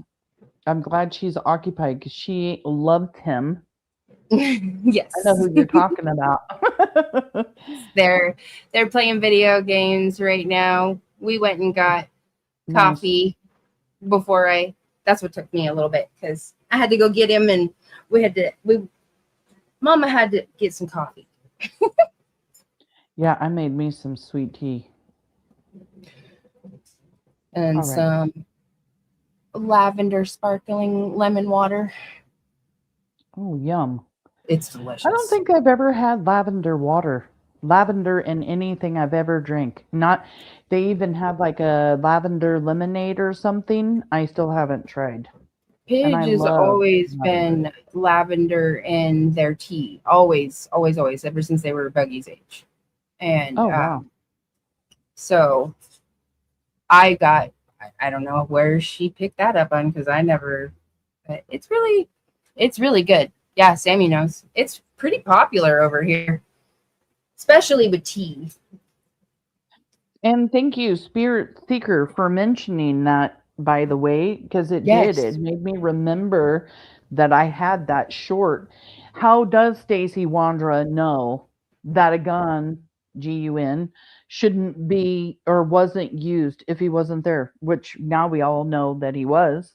Yeah. But Now he's saying he was there. He just to begin with. Why would he even bring up a GUN when talking about Michael? We didn't hear him mention anything like that to detectives or anything either in any of those interviews. So yeah, I don't know. That's weird.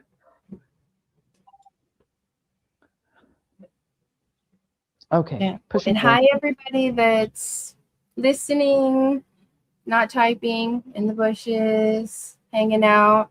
I hope it's cool in there. Drink your water. Yep. Thank you, everybody, for being here and hanging out with Samantha and I. Being a part of Monkey's Army and supporting you and supporting me, and most of all, supporting Michael and wanting to learn about his story. Yes. Yes. Okay. Also wants to know, Brandon mentioned that he had to help you figure out the phone bill. What? Your phone bill, your iPhone bill? No, he didn't. No, he didn't. Not at all.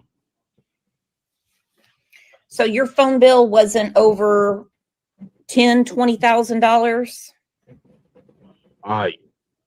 That was with Verizon at the time, and we didn't have Verizon at that present time. We were using Straight Talk. Verizon, yes, Sarah racked up the bill to $40,000. What the hell was she doing on there? She was so we had a company business account for our mechanic company, our Wandra's Lube company, and Verizon approved me, not Sarah. She wasn't on plan, but she had access to my phone and she could order stuff from her phone. But they gave us a $22,000, $500 spending limit on devices and a $24,000 spending limit on accessories. Pause. So, if anybody can explain to me how in the hell they were able to get a business account like that, like with no real job. I mean, does this make sense to anybody? All I know is that Sarah had been in prison over here in Oregon for identity theft and other things like that. Like, yeah, how in the hell did they? And I mean, they've both been in trouble with the law. Wouldn't a bank or somebody that's going to give them that kind of credit be able to see that? And would they continue to give them a credit line of that much money? I don't know. I don't know if they would be able to. Well, they can lie and on their application and say they're not, felons, right? I don't even know if me and my husband could get that kind of line of credit. Right? Okay, how does someone get that kind of credit with no real income? I don't even have that and make almost 100,000. Yeah, exactly. Right? Like almost People that making don't combined have- like 80,000 a year. Like, there's no way in hell we could. And another thing, it costs money to start businesses, Yeah. right? So Yes. how are they paying to start their Wandra's Lube company in a different state, which probably ended up costing them even more money because it was in Ontario, not where they lived. And then they're getting a business license so Sarah can do laundry for people. And then they're getting a business license for their taxi service, all of which cost money, and a lot of it. I know it was going to cost me and my husband with the insurance alone for my husband to do his kind of work. He's a carpenter and work in the construction business, would have to get like $1 million bond, but it was still going to cost us over $300,000 to start up and do everything that we needed to do for a company. And that's including tools and everything else. But I'm just saying they had where are they getting all the money to keep starting these businesses, I guess is my point. Right.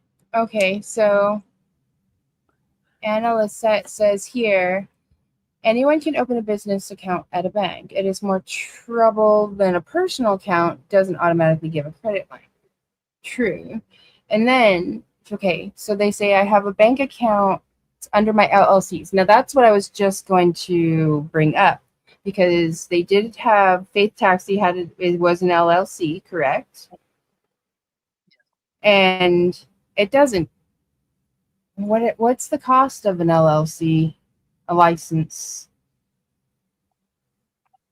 So I like way many hundreds of moons ago, me and my ex-husband, when him and his brothers, they started an LLC. They had a construction company. And I don't remember, but we had to pay for, different fees and stuff, and insurances and stuff like that. But I don't never remember having that kind of credit. And especially with Verizon. I think that's what's throwing me off so much with a phone company. That much money with cell phones. That's what weirds me out. Googled how much it would. I just Googled the cost of an LLC license in Idaho is, I don't know if this is correct because I just Googled it, but it's saying $39, and then another spot said that it could cost anywhere from $30 to $150.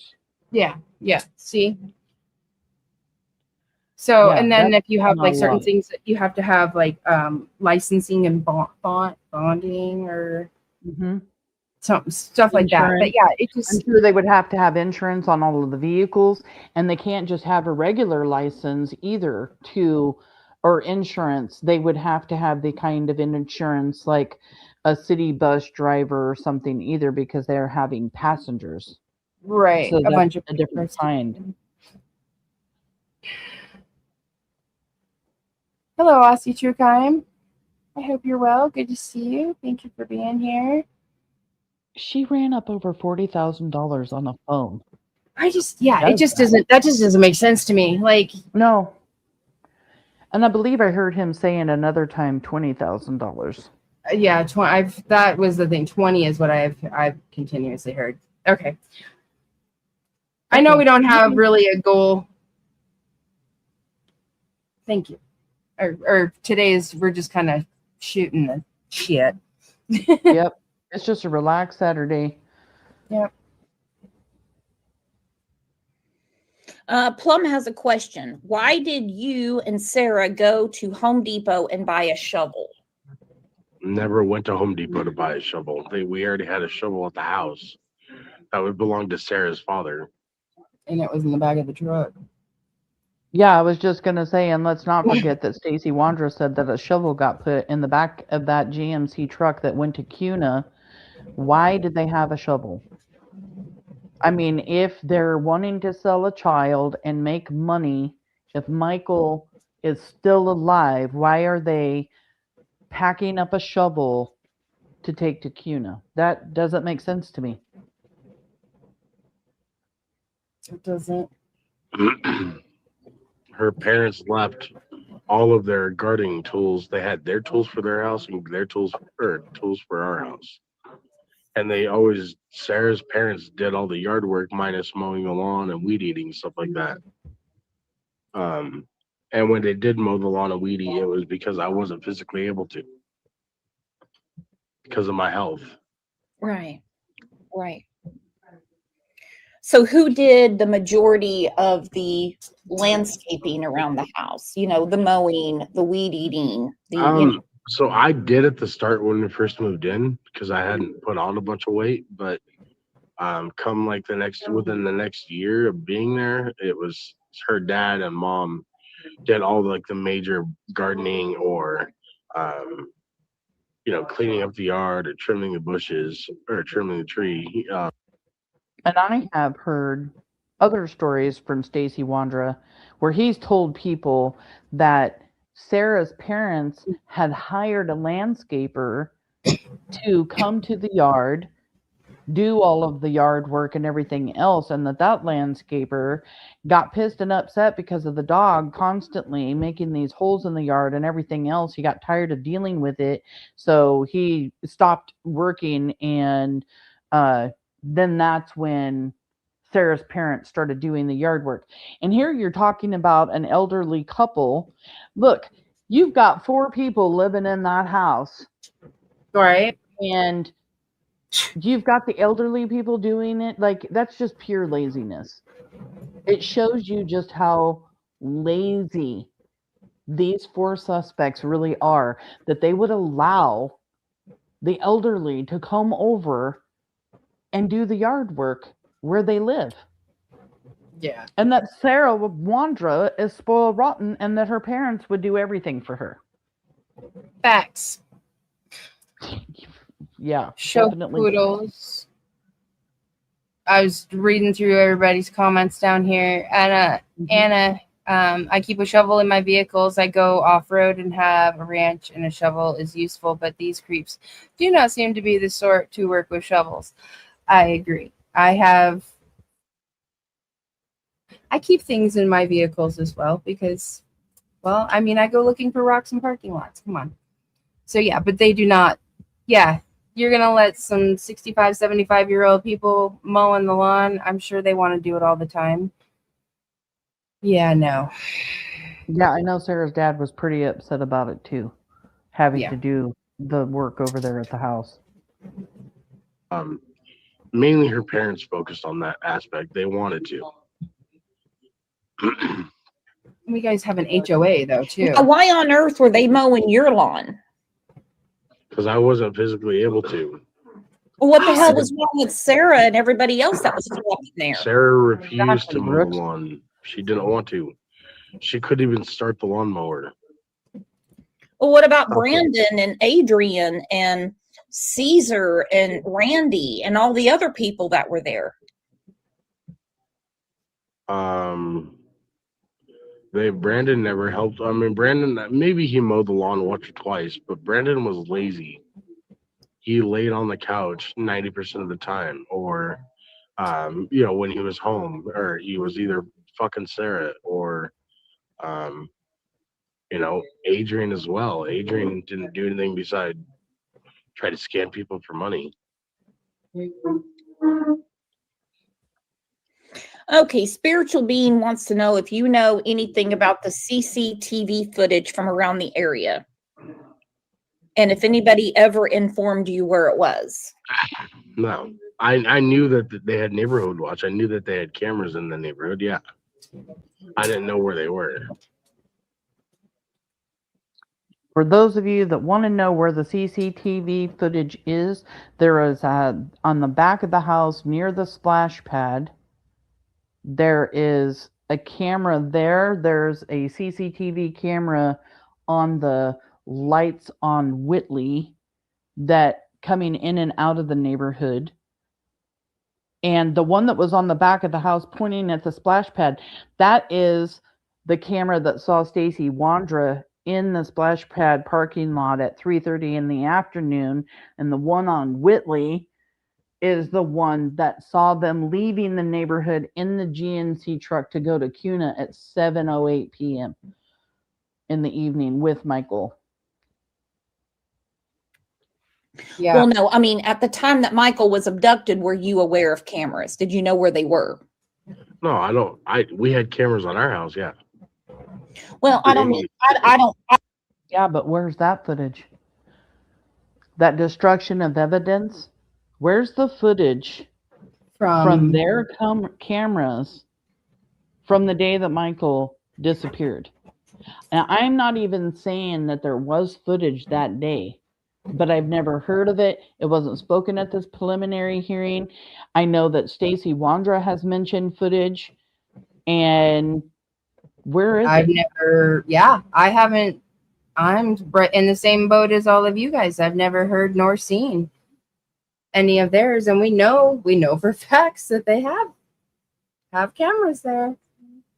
Yeah, you can get on their Facebook and you can see them walking in and out. You can see Sarah Wondra playing with her cat, trying to get her cat up off of the roof.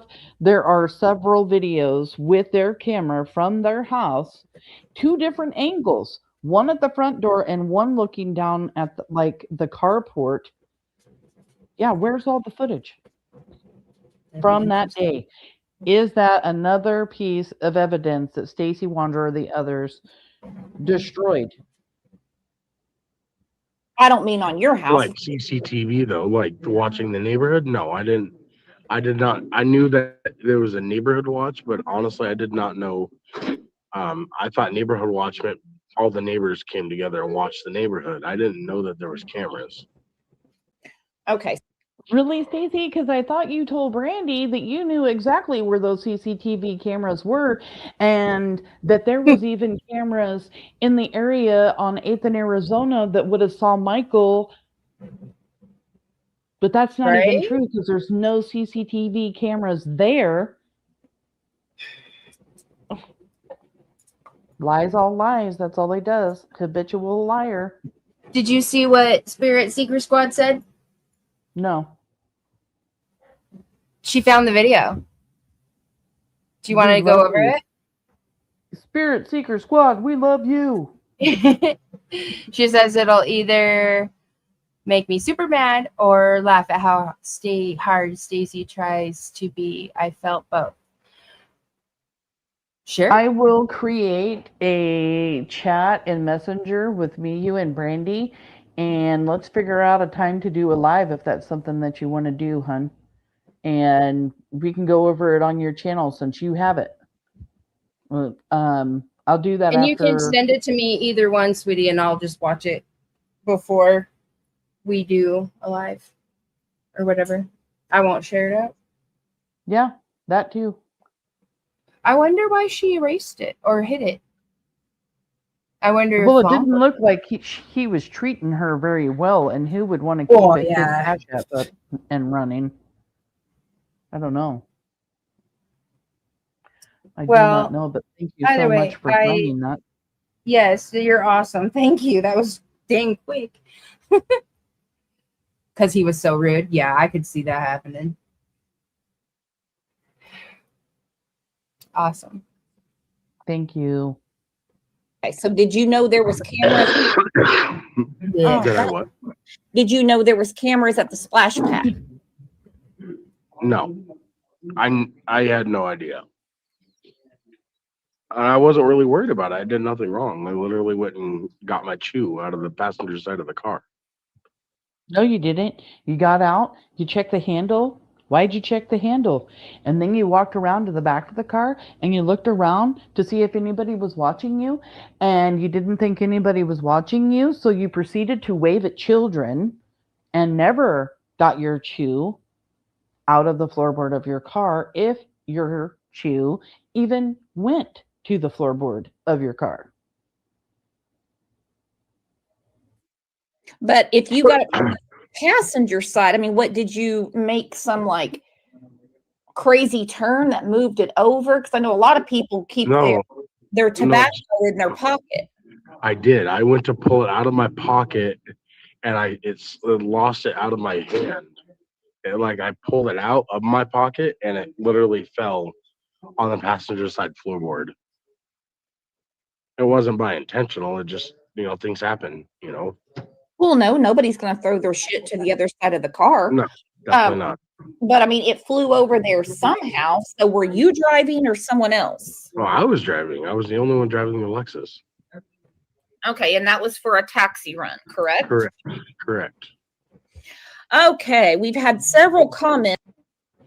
But he doesn't even do a taxi run. He doesn't go to Labor Days. He doesn't do anything because he's at his house till 3:30 when he goes to the splash pad, and then he leaves there and goes sits at another park, kitty corner from where Brandi was working at Albertsons, and sits there for hours before coming back to Fruitland and entering the neighborhood. I wish they would have said at the preliminary hearing or in the PCP. I need to write that down, because does it say in the probable cause affidavit what time he comes back to the neighborhood? It does, but I don't remember it. But I'll write it down to. Okay. Probable cause affidavit. When does Stacey come back? Because I want to see if that's around the time Michael was abducted. He's back. I want to say, because they come back around a little after 5, and then they leave again and go to Ontario for like 45 minutes, and then come back around by 6, I want to say. It's almost 6 o'clock, because it's like 5:50 or 5:55, because then it's almost like 10 minutes later, Brandon Shurtliff's out walking the neighborhood. Because he's walking the neighborhood at like 6:18. Yeah, 6 to 6:30. It's a little after 6, almost to 6:30. Yeah. Yeah, I want to see if it says when What time he Stacey comes came back back in the in. neighborhood. I'm pretty damn sure it does. I just don't remember it. Yeah. It's not one of those things on the top of my head. Wanting to know more about the taxi business. Asked away. Okay. Well, explain whose idea it was to start the taxi business. Sarah's. Okay. Why did she not want anyone to put anything in comments? She wanted them to direct message her about the job, and they had to have their own car. And she said, we work differently around here. I'll show you the ad.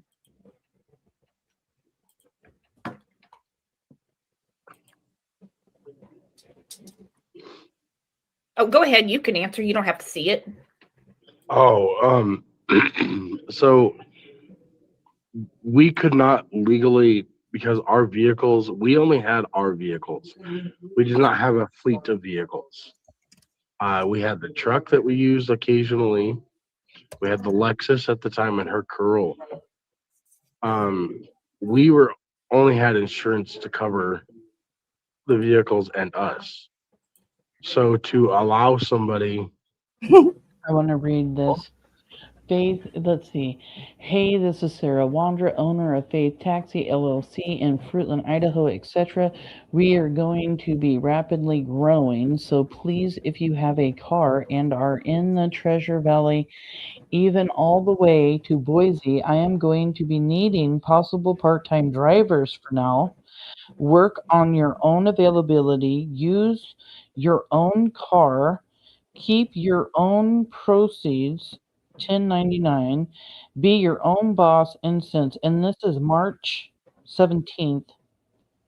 Looks probably of 2021. It doesn't say that. We work a bit differently around here than your typical taxi. Please, no messages on this post about the job if you want to. Why couldn't someone say that they were interested on that post? That's weird. Because they're not a legal company. Yeah. That's probably why. And reaching out for more drivers and everything else, they are money hungry. Why are they even wanting to share any profits? And if Stacey Wondra is saying that he got a taxi run and had to go all the way to Ontario and then drive all the way to Boise, and they're already traveling these long distances, why did they need more people? Right. But they had to have their own vehicles. Mm-hmm. They're so confusing and so stupid. I don't know. I feel Subcontracting, yes. Misdemeanor, and hello. Great to see you, dear. Misdemeanor in the house. Hello, Purple. The way they wanted the easiest way to make money so they didn't have to physically work. Exactly, Spirit Seeker Squad. And you know that they didn't have no proper insurances or anything like that. Here she's saying I would be surprised. them Keep your own proceeds, 1099. Like, keep your own money. Like, so was she even wanting any money? I don't know. It's just all weird. Probably going to tell them they could keep their own money, but probably end up taking it and scamming them out of it, is what I'm assuming. She doesn't say right there how much she's going, you're not going to go, are you really going to go work for somebody like that? I mean, you're 1099, keep your own money. Use your own car. What is it? Does it say you have to have your... Okay, no. Is going to be rapidly growing. These monsters really think highly of themselves. I swear to God. Valley. Louise's Treasure Valley, dumb shit. Sorry. Part-time driver. No, you're fine. Jeez Louise, they're crazy. To use our vehicle just wasn't in the question, and we weren't at that level with people. We weren't going to let a random stranger borrow our vehicle.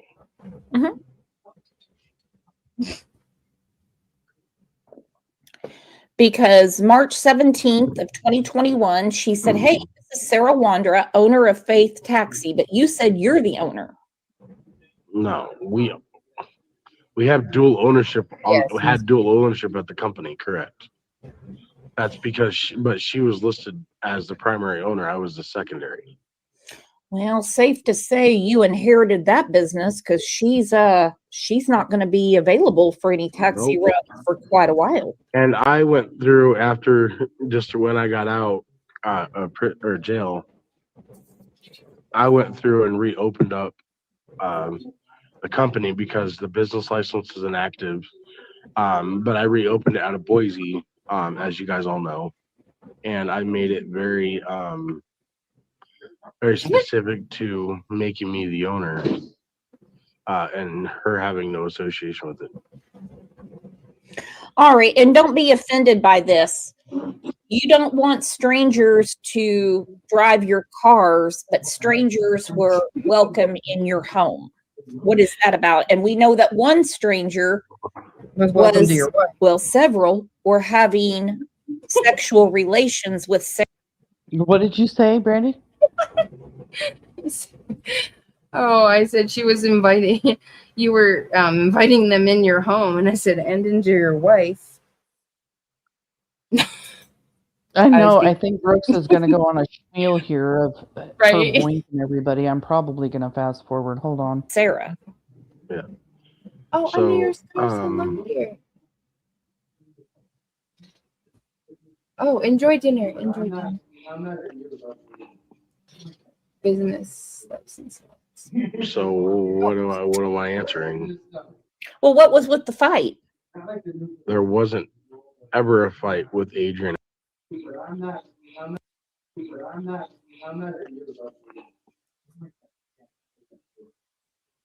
So what am I answering?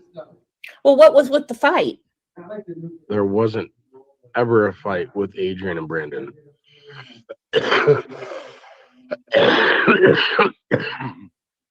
I don't even know where that comes from, at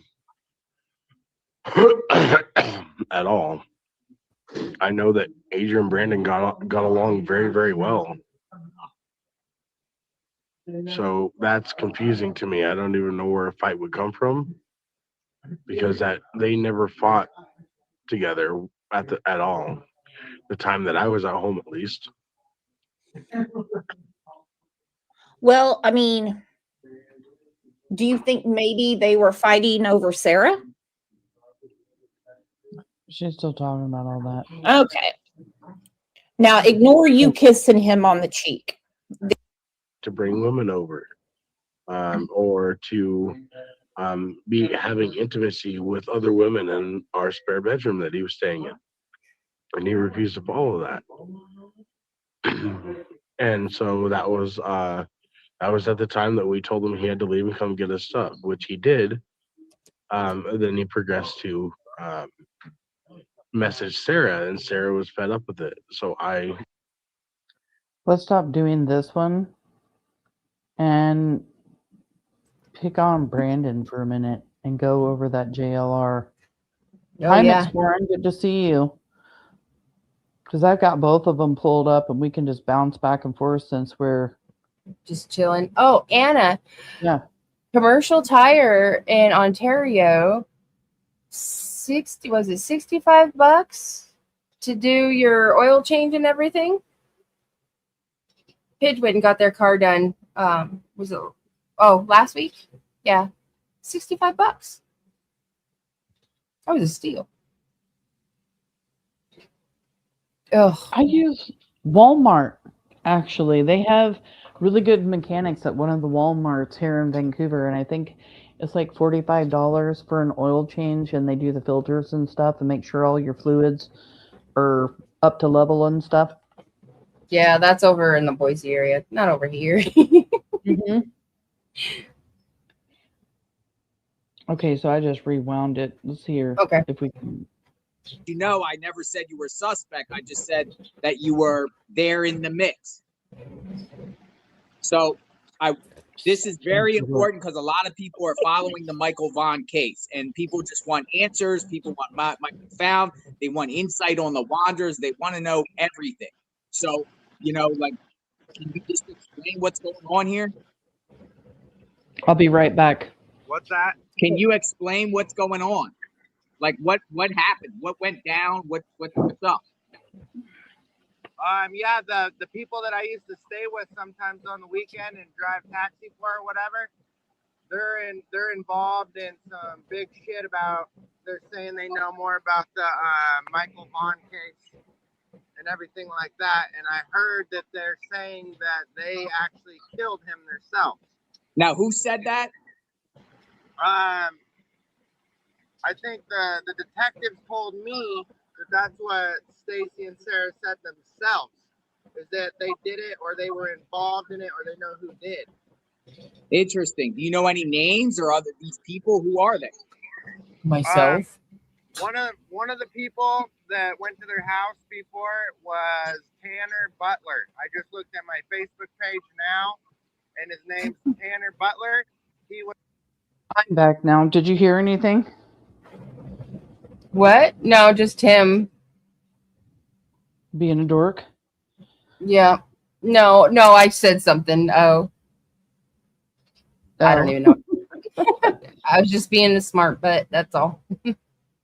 I would not expect anything else. Was staying there with me and Stacey and Sarah at the time. Like, all four of us were roommates. Yeah.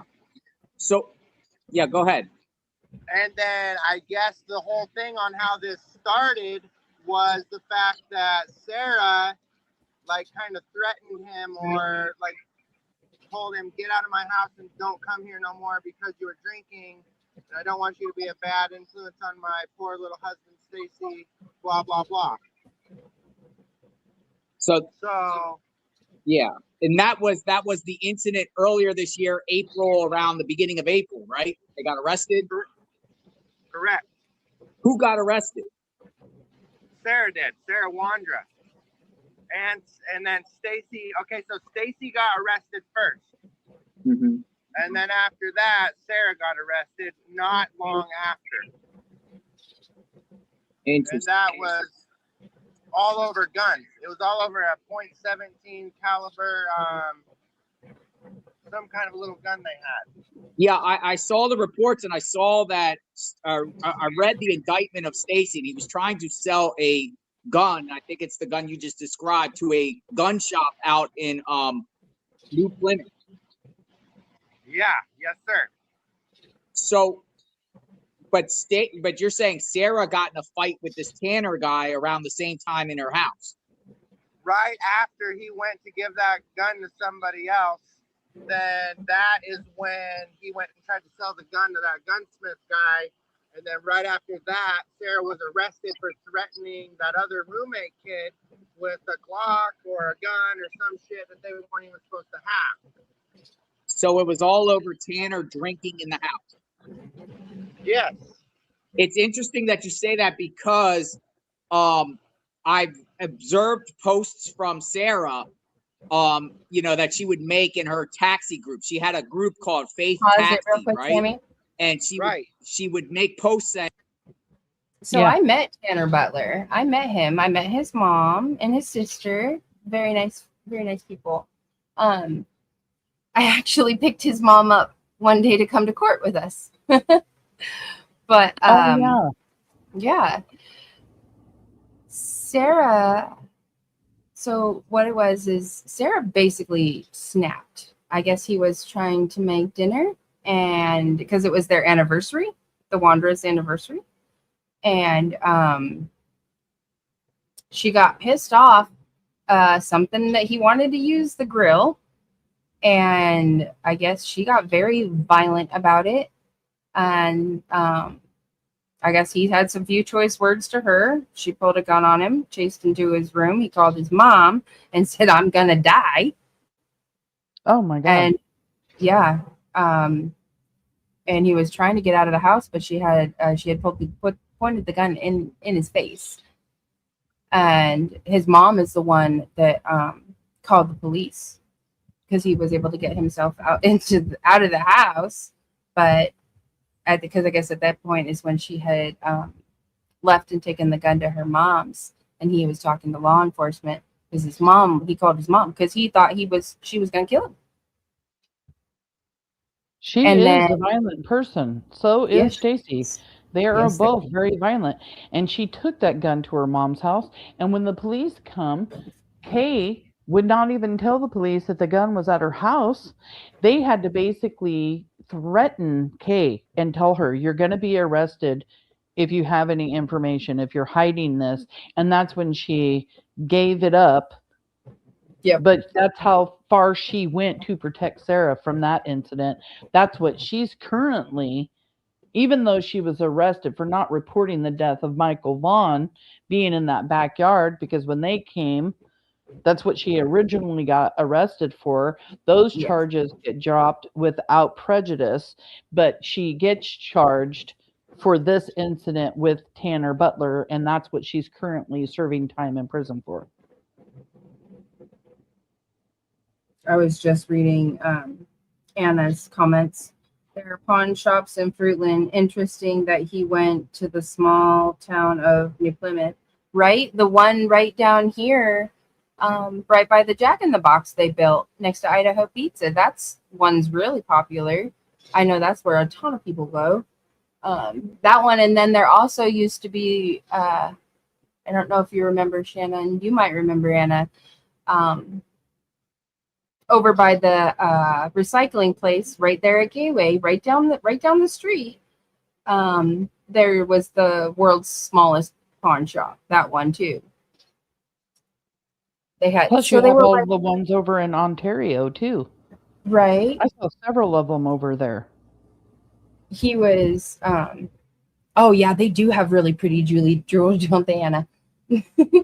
I went in there. Didn't you say, Brandi, that you when you picked up Tanner's mom to bring her to court, that was for Sarah Wandra's arraignment, right? Yes, it was.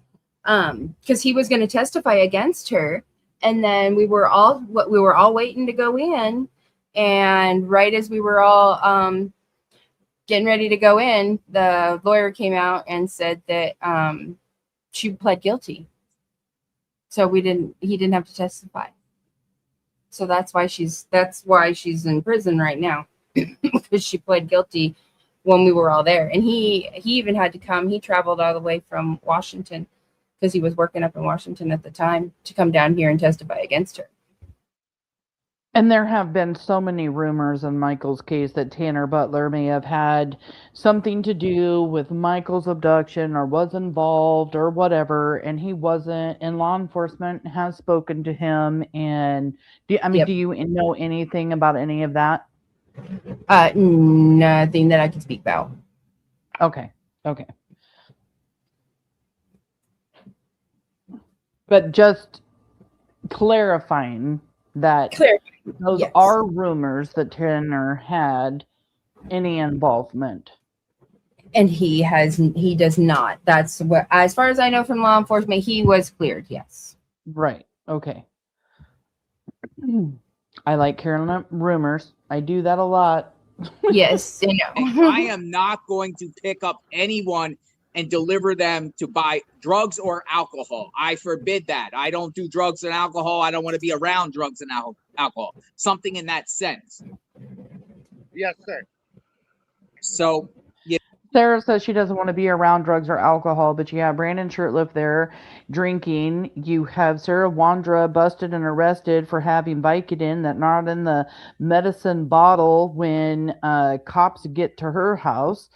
And you have Adrian Lucian, who's also into, I'll say, math. You can replace that A with an E.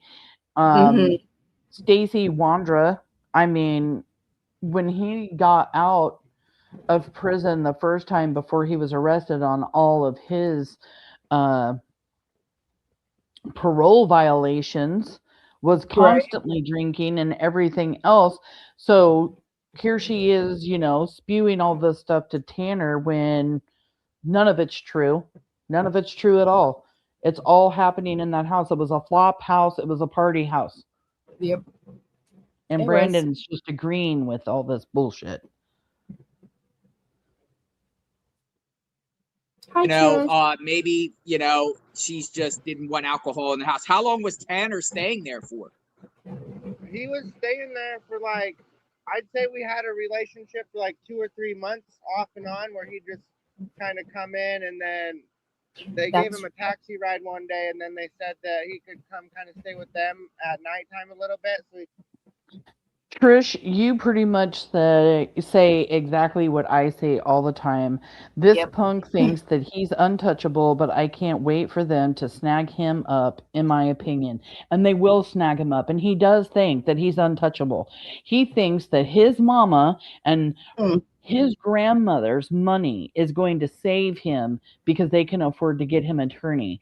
And I'm sorry, Brandon, their money is going to run out.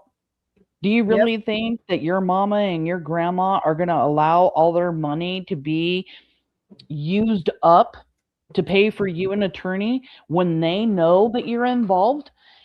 Your mother said to police that she overheard a conversation that you had with Sarah Wondra, and you were trying to verify your story before going and talking to law enforcement. Your mom knows you're involved. She just doesn't want everybody to find out. She thinks she's going to be able to keep it secret. She's worried about her reputation. She's worried about what people in the family will think of her because she's raised you. She's not going to let all of that money go to paying for an attorney for you for years, if that's what it takes, when she's scamming you out of your own inheritance that you were supposed to get when your grandfather died. Who's scamming who? Your own mom scammed you, Brandon, to take what was rightfully yours by your grandfather. Whether it was money, property, or what. You and me, Misty, we all talked about it. You were scammed from your own mom. You really think she's going to spend all of her money protecting you when she knows you're involved? She might get you that attorney in the beginning, but eventually those funds are going to start running out, and they will smarten right up. Right up. You are not untouchable. Charges are coming, Brandon. Just wait. Just wait. I'll be laughing at your ass. Same. Where's Michael? could get a job in the day, and they're just trying to help him, give him a place to stay at night so he could work in the day. And then after that, get back on his feet, and then he's going to go back to his parents or whatever. Interesting. So how long were you there at the house for? I probably knew him for 2 years in total, and I probably stayed with them off and on for a year because I went out and drove taxis at their little faith taxi business. Yeah. So I'd take people to Walmart and give them groceries and help them out in the community and stuff like that. Look, Brandon just said that his little fake taxi business. I think that the caption picked up fake, but I think he said faith. Faith, can look, faith, though. yeah. You can look though. There it is.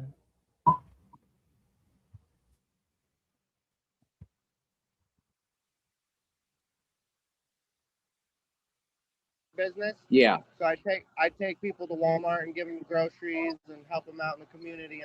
Business. Yeah. So I take for. I probably knew them for 2 years in total, and I probably stayed with them off and on for a year because I went out and drove taxis at their little faith taxi business. Yeah. So I take people to Walmart and give them groceries and help them out in the community I and think you stuff like said faith. that. And then I'd go back and kind of hang out with them at nighttime, and we'd do a little barbecuing, drink a couple beers, or whatever. Yeah. And then after that, that was But he just said that Sarah didn't like people drinking, but he's saying that they went back to go drink beers and barbecue at their house. He just literally got done telling JLR that Sarah didn't want drinking and drugs at her house. it. Did how much did they pay you doing the taxi? What were they paying? Usually they charge like $2.25 or 50 cents a mile. So basically, they'll go out and let people go where they want to go, and they just cover the fuel and give them like a little tip or whatever to help them with groceries. Okay. Did they have other people working for them besides you? Yeah, they had one other guy that was working there, and then me and Stacey and Sarah. So there's like 4 total. What was the other person's name? Do you know? The other guy was I want to say it was another Hispanic guy that was my friend that they met during that time. Yeah. And we kind of hung out, and he had an SUV, and we drove around a little bit and talked, and he kind of stayed there like 1 or 2 nights, and then after that he just kind of headed out. You don't know his name? So this guy's there only 1 or 2 nights to help out with the taxi, and then he's gone? What's that about? Another whatever guy showing up at the house, there for a couple of days and gone. But he makes it sound like him, Sarah, Stacey, and this other guy are doing this business together, driving taxis or whatever. But this guy's only there for a couple of days. So why would he even mention this guy? Right. That doesn't even make sense. If he was I'll be only right there back. for a couple of days to drive a taxi, then why even bring him up? He's obviously not there for a while. Or was he? And he doesn't want anybody to know that. One or the other. I want to say it was like, it wasn't Jesus, it was like, it was kind of like Caesar or Jesus, kind of like one of those names, but it started with a J. But it wasn't Caesar, the guy that was in the car with you in that picture, right? Not him. Right, because that was when that picture was taken. I only met him like 1 or 2 other times before that. Stacey took me over to his house, and we picked him up for a taxi ride, and we took him to like, I don't know, just one of his friends, and then came right back.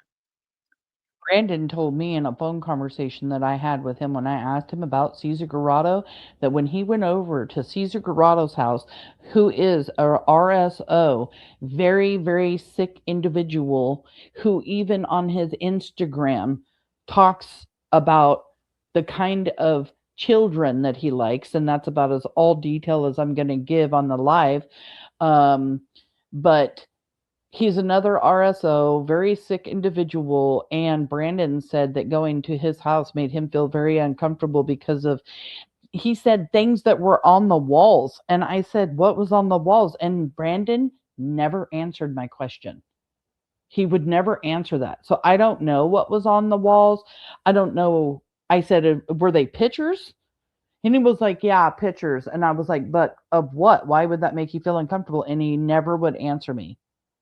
So, yeah, I don't know what that is about, but he was creeped out by Cesar Garado. And then we were all just chilling. Yeah. So, you're saying that this Tanner guy did it. He must have done this to Michael. Tanner had to do something. You're hearing, or you know? No, I don't think Tanner did anything like that. I just know that Tanner and Sarah got in a fight, and that's why she got charges in the first place. because she didn't handle the situation properly. Okay, so going back to the couple weeks ago when authorities went to the Wander's house with a warrant for the property to dig up looking for Michael, what brought them there? Like, who said what? Who said what to bring them there? Did the detectives tell you? I think that they said that the cadaver dogs, they brought dogs over there and it alerted, like on a scent trail or something. Even Brandon knew and was told that a dog's alerted at the Wanderer's house. Mm-hmm. And there was rumors that there was a little tricycle bike over there and a little shirt or something like that. Rumors about a tricycle over there and a little shirt. I wonder if they questioned Brandon about a tricycle or if he's volunteering information about a tricycle here. Because this was really early on. But why would people spread rumors? Are you thinking they were just trying to pin it on them? Possibly. Yeah, I think that they were. I don't know. Yeah, because it is interesting, and I'm so dumbfounded on this because we all want answers. Brandon, the tricycle wasn't a rumor. There's a tricycle. It was in the Wanderer's garage.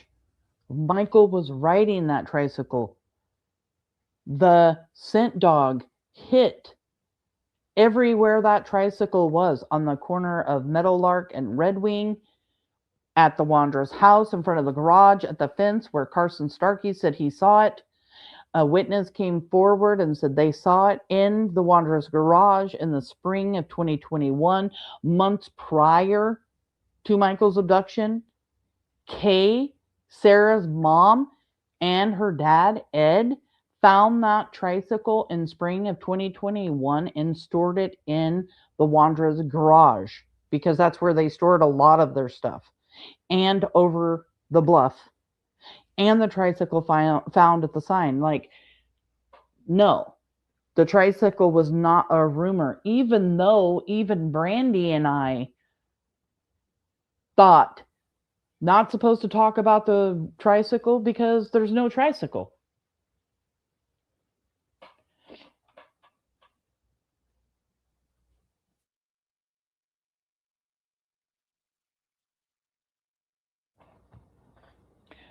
It's crazy to go back and re-listen to these interviews, knowing everything that we know now.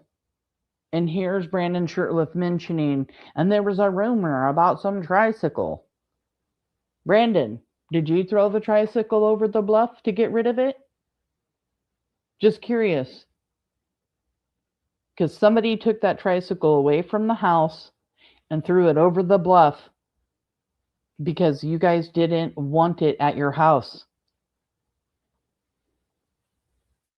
Everybody wants answers, right? Everyone wants the truth. Right. And I appreciate you telling me because, believe it or not, me digging in on you, I'm thinking, okay, this Brandon guy is involved because Sarah got arrested. But at the same time, people are like, well, Sarah's like kind of crazy, right? She's kind of mentally ill and she could just been rambling, hey, I buried the body, when it's not true.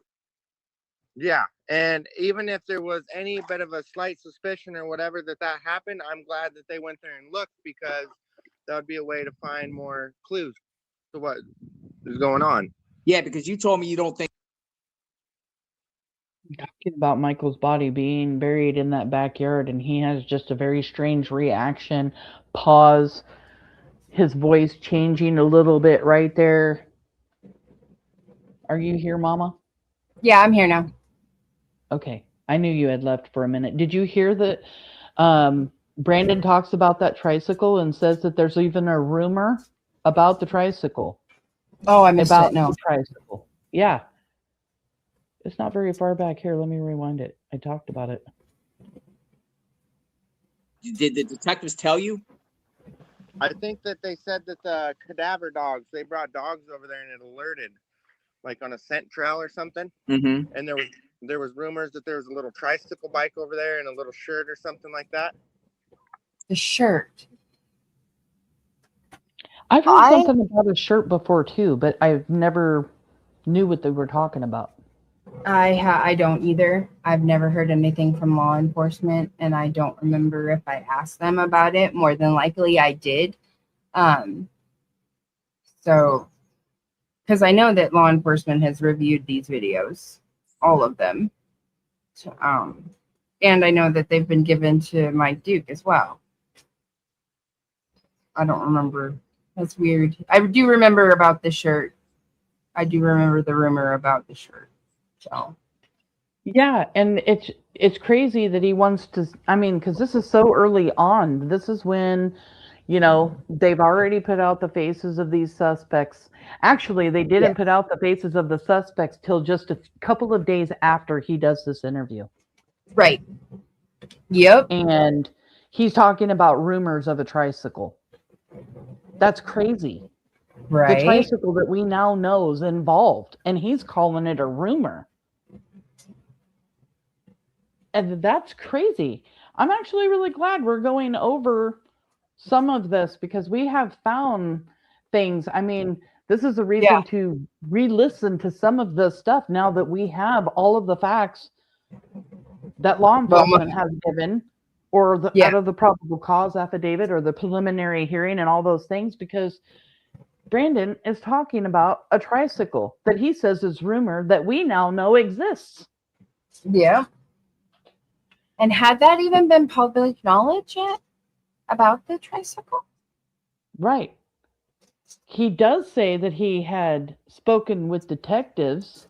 That's right. Already. He did. So, but would the detectives have mentioned a tricycle, or maybe they asked him, do you know anything about a tricycle being at the Wanderers or anything like that? Because they know that they have somebody that saw Michael on a tricycle. But he's calling it a rumor. Yeah, huge red flag right there. Right. But why would people spread rumors? Are you thinking they were just trying to pin it on them? Possibly. Yeah, I think that they were. I don't know. Yeah, because it is interesting, and I'm so dumbfounded on this because we all want answers. Everybody wants answers, right? Everyone wants the truth. Right. And I appreciate you telling me because, believe it or not, me digging in on you, I'm thinking, okay, this Brandon guy is involved because Sarah got arrested. But at the same time, people are like, well, Sarah's like kind of crazy, right? She's kind of mentally ill, and she could just been rambling, hey, I buried the body, when it's not true. Yeah, and even if he's talking about Michael being buried in the backyard, and now Brandon starts to talk, and he starts acting a little funny now. And we believe that Brandon Shurtliff moved Michael from that backyard, but he takes a short pause and stuff right here. If there was any bit of a slight suspicion or whatever that happened, I'm glad that they went there and looked, because that would be a way to find more clues to what is going on. Yeah, because you told me you don't think Sarah or Stacey did. That's what I found with Brandon throughout all of my conversations and stuff with him. When he gets nervous, if he says something, he doesn't know what to say because he knows maybe he shouldn't have said that or something. He slows way down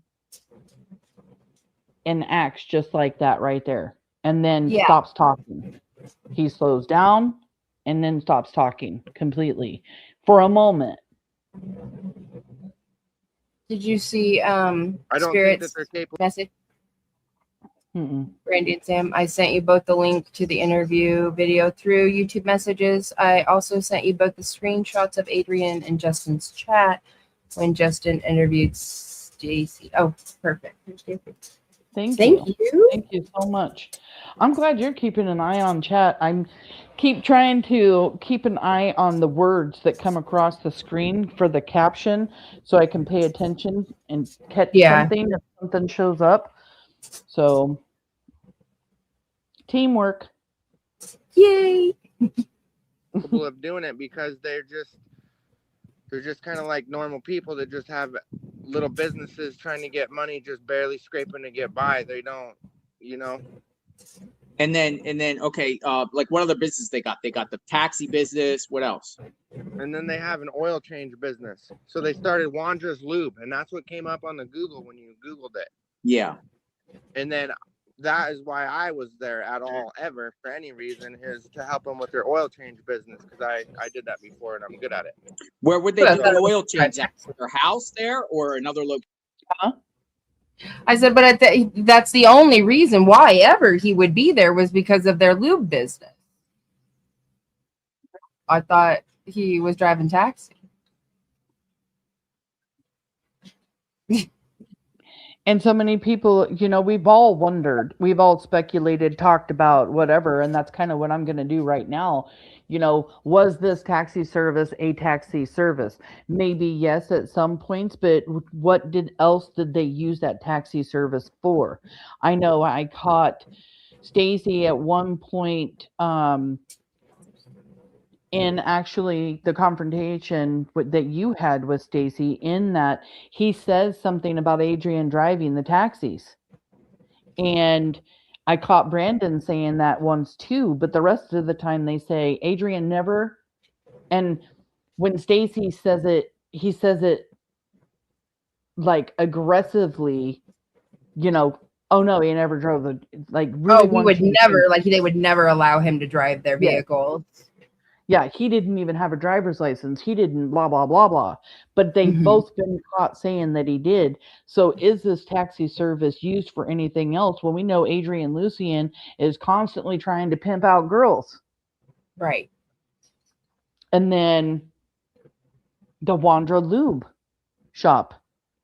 You know, they end up losing this shop because of Stacey Wondra's anger towards the owner's daughter at that company, according to Brandon Shurtliff. Yeah. And so, according to Stacey, it was because once it was because of the shop vac, and then another it was because of the air compressor, I think he said, was another one of the lies. Yep. Yeah. Oh, yeah. Shannon knows that. Shannon has heard from their customers and stuff from when she was a bartender. Exactly. I remember that was the first time that me and Shannon really spoke, is because she said something about working at the bar and customers would get quoted a certain price for a taxi run. And then when they would get in the taxi and then leave, they would be charged something else or quoted something more once they were in the taxi service and stuff. So they were being scandalous even when they did do taxi runs. Makes you wonder, okay, here you got a car, you're going to go in, you're going to go have your oil or whatever done at their lube shop. How much were they charging people? What mistakes were they making? Stacey Wondra says that he couldn't even work on the vehicles that were at their house, that he would have to get help from Carson Starkey. So how is he changing the oil at a lube shop? Right. What are they really doing at the lube shop? And how can you scam people at a lube shop? You can charge them extra money for things. You can quote them a certain price and then charge them something different, just like they were doing for the taxi business. And then, like, go ahead. I was going to say probably, yeah, scamming people, somebody that doesn't know well enough about a vehicle, you know, charging them overpriced for the oil, the services, you know, probably telling them they had stuff wrong that they didn't. Yeah, exactly. Yeah. It's just the shit that they got away with. Have a lot of business people for certain. Yeah, I see that. I see this right here. I hope they didn't have a lot of business and every day. Okay, so they're always lying, and they're other victims. Jesus, how many other poor victims do these people have? Right. Okay. Yeah. They had a little shop over there in Ontario, Oregon, where they did oil changes. They were renting it out. So up to the arrest where she got arrested in April this year, was that business still running? It was starting to slowly decrease because it was going good, and then one day Stacey had an argument with the owner and his daughter over a shop vac, if you can believe it or not. And they were sitting there just doing that, and he said, if you're going to treat my daughter and talk to her like that over just a shop vac, then I'm going to go ahead and not rent this to you guys anymore. You know what I mean? And you haven't paid me for a little bit anyway, so. Yeah, and then they're not even paying the owner the money that they're supposed to be paying him to rent out the place for their business anyway, because that's what they do. They scam everybody and in every single way they possibly can. But here they're going to owe this guy money. Here they're going to owe $40,000 according to Stacey for her phone. They're going to owe people all this money for all of this bullshit in the background, but yet they're still going to get their loans for business licenses. Yeah. They're still going to make all that make sense. It just doesn't make sense to me. Things are not up to date on the payments. You guys, your contract has been terminated. Interesting. Yeah. So what about the taxi business? Was that still functioning up to when she got arrested? Yes, sir. That is correct. Yeah, I was still functioning, and it'd still be going today if none of those charges would have happened with her and Tanner. That's what set it off. So she gets charged with arrested for fighting with Tanner. Does she get bond? Yeah. Does she just get released? I think they gave her bond. They gave her bond for a little bit, and then they let her out on a preliminary hearing kind of a thing. Mm-hmm. So they're waiting to determine if any more evidence comes up, if she really did try to smack him with a dog bone, or if she tried to. No, she did. Threaten him with a gun, Yeah. if that was true, or if it was just hearsay. What do you know about him being smacked with a dog bone? And it wasn't no willy-nilly freaking dog bone. You know, I've got one that Cassie's been chewing on for probably about a good 4 or 5 months. You get a good butcher block bone, you could kill somebody with one of those damn things. Not even kidding. But I do know that she nailed him pretty damn good. I'm not sure if he got stitches or not. But it was just the mere fact that she fucking hit him, you know, over him wanting to. Did Tanner tell you that he got hit by it? Yes. Damn. See? No, she was and trying. That dog bone thing, I've always tried to figure out if that was a rumor or not. So I'm glad you're clarifying that for me. Yeah, no, he did. He was, yeah, she did hit him with it. And then I guess they were cussing each other back and forth or whatever. And that's when she went and got the gun. And then he ran to his room, shut the door. She was trying to get in and hit us when he had called his mom, and his mom had called 911. Yeah, what was she going to do if she did get in the room? I mean, was Sarah Wondra going to harm him in some way and actually use that pew-pew? Like, she's crazy. She's absolutely crazy. And she's very, very violent. You know, according to Stacey, he's been attacked by her. According to her ex-husband, he's been attacked by her. According to, police reports, she even took a pew-pew, threatened a guy from Domino's Pizza just shortly before Michael Vaughan was abducted. Mm-hmm. And then there was another scam with some car that they had towed that they didn't give back and refused to give back to somebody because they owed the money. Like, they're constantly Didn't we read that? Did you and I read that report together? Or did you do that live about it? You recently watched the live that I did when I covered that, because it was the live that I did on Sarah when I was talking about her mental health and everything. And you said you just recently rewatched that, right? Yes. Okay. Yeah. Yeah. That's where I meant. Yeah. That's where I talked about all the different, and those all happened within just a couple weeks before Sarah's arrest, or Michael Vaughan. Yeah. Yes. Well, I'm going to stop this right here. We've been live for almost 3 hours. I've got chores to do around the house. Yeah, I know, right? Time flies. But I want to go back, finish going over this interview with Brandon. I have never gone over this interview with JLR, believe it or not. He does a So- couple of them, doesn't he? Doesn't he do another one? I think he does the hot tub, right? And then he also does a phone interview with him, doesn't he? Or is that I just don't know. I think JLR goes over messages that him and Brandon were going through on their messenger or something. Maybe that's it. Okay. I think. Caspian. But Spirit Seeker, thank you so much, because that Yes. information, like, I'm gonna watch that because I have never seen that live with Stacey Wondra, and I just want to thank everybody again for being here for 3 hours. If Yeah. you're new to the case, like, thank you so much. This is Brandi Vaughan. This is Michael Vaughn's mom.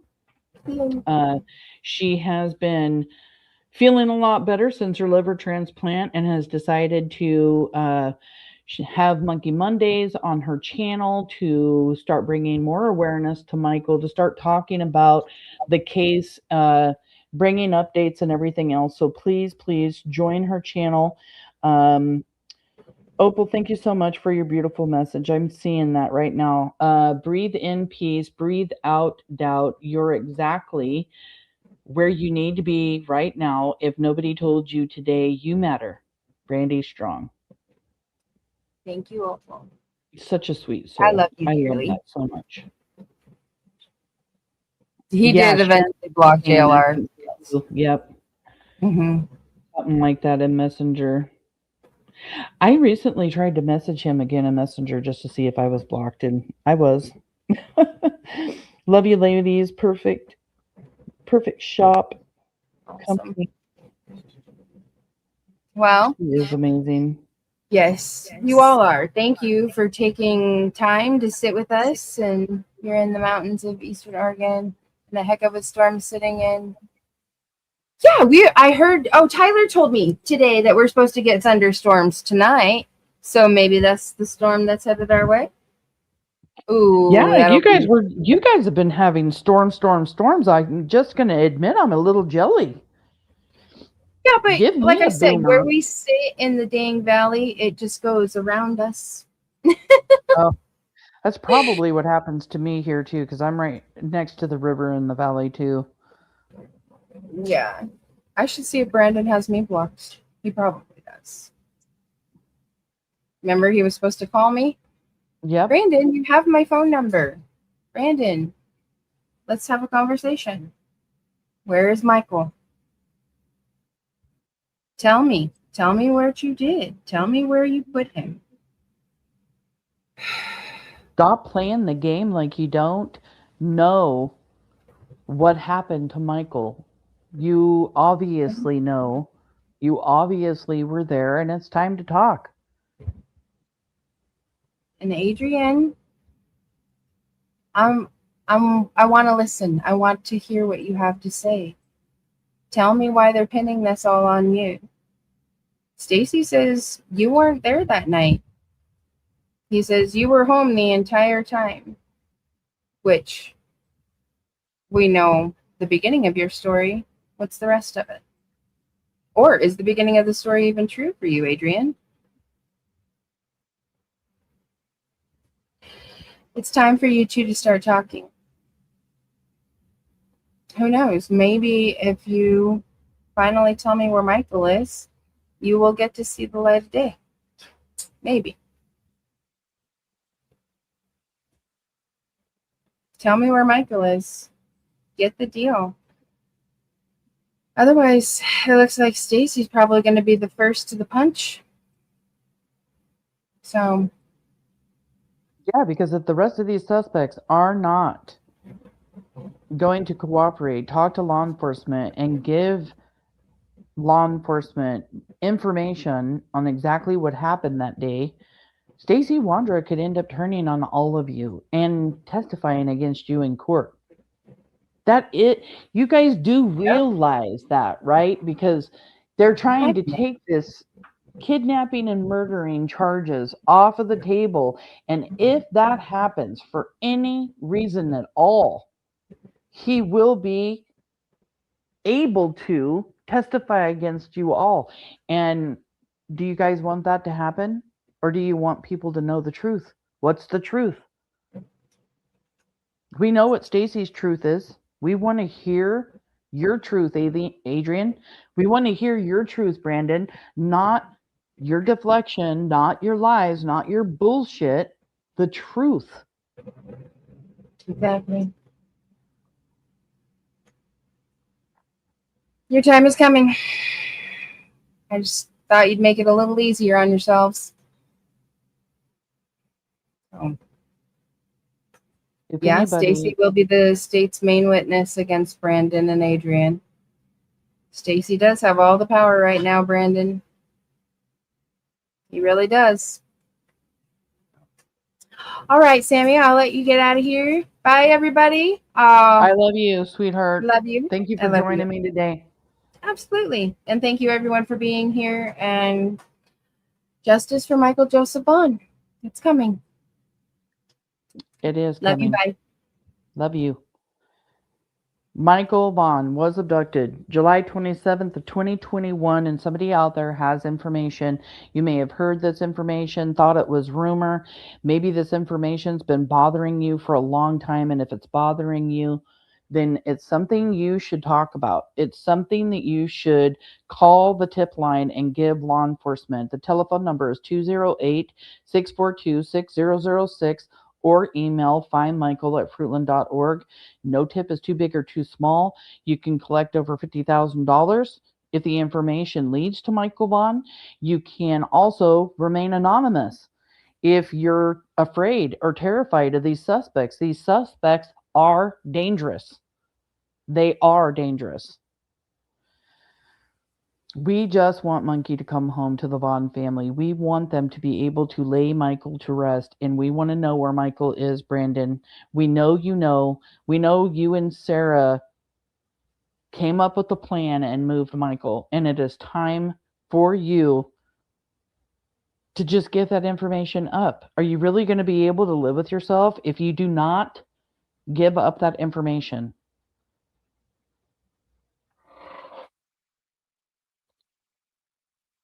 Thank you guys so much for being so supportive. For, being respectful in chat when Brandi's here. We know that this is difficult for Brandi to talk about, and I know you guys worry about her a lot. I do check up on her. Brandi is good. Brandi wants to do this. Brandi wants to talk about it, and the more information that she learns and remembers going over all of these shows that she's been recently going over and stuff, the more she wants to fight, the more not only she gets angry, but she gets these feelings of like, no, they did this to my son. They kidnapped him. They murdered him. They're going down for this, and she's going to fight. They're all going to keep fighting and never, ever, ever stop. I'm going to be standing by her side and fighting with her. I know Monkey's Army is going to, and all of you coming here shows her that we all want to fight with her, and I appreciate every single one of you that come into chat, whether you're new, you're hiding in the bushes, whether you've subscribed, whether you've became a member. Just being here, showing support means so very much, and I just want to thank you guys from the bottom of my heart. It's Saturday. This was just a relaxed, live going over stuff. I wasn't expecting to even find out as much information as we kind of did or talked about, or new information that Brandi, remembers going over this stuff that she's able to talk about and tell us, like driving Tanner Butler's mom to a court hearing and those kinds of things. So I appreciate you guys. Thank you so much for being a part of Monkey's Army. If anybody has any information, please call that tip line 208-642-6006 or email findmichael@fruitland.org. Please. If this was your son, your grandson, your brother, your sister, you would want someone to call in that tip. We are Monkey's Army, strong. Brandi is telling everybody, thank you so much. So many people have been here for months. Opal McSporran, Spirit Seeker, Outdoorsy Life, and there's so many new people. Michael is getting the awareness finally that he deserves, And I appreciate you all so very much for being here, for taking your time to be here on the weekend. Maui Girl, thank you for being here. I want to say thank you to all of my moderators who come in spur of the moment. Usually, all we want is justice for Monkey. That's what we want. And that's what Michael is going to get. Tuesday is Stacey Wondra's court hearing. We will be getting an update. Shannon, are you going to be able to go to that court hearing? I'm also trying to find out if court case Courtney is going to be able to go.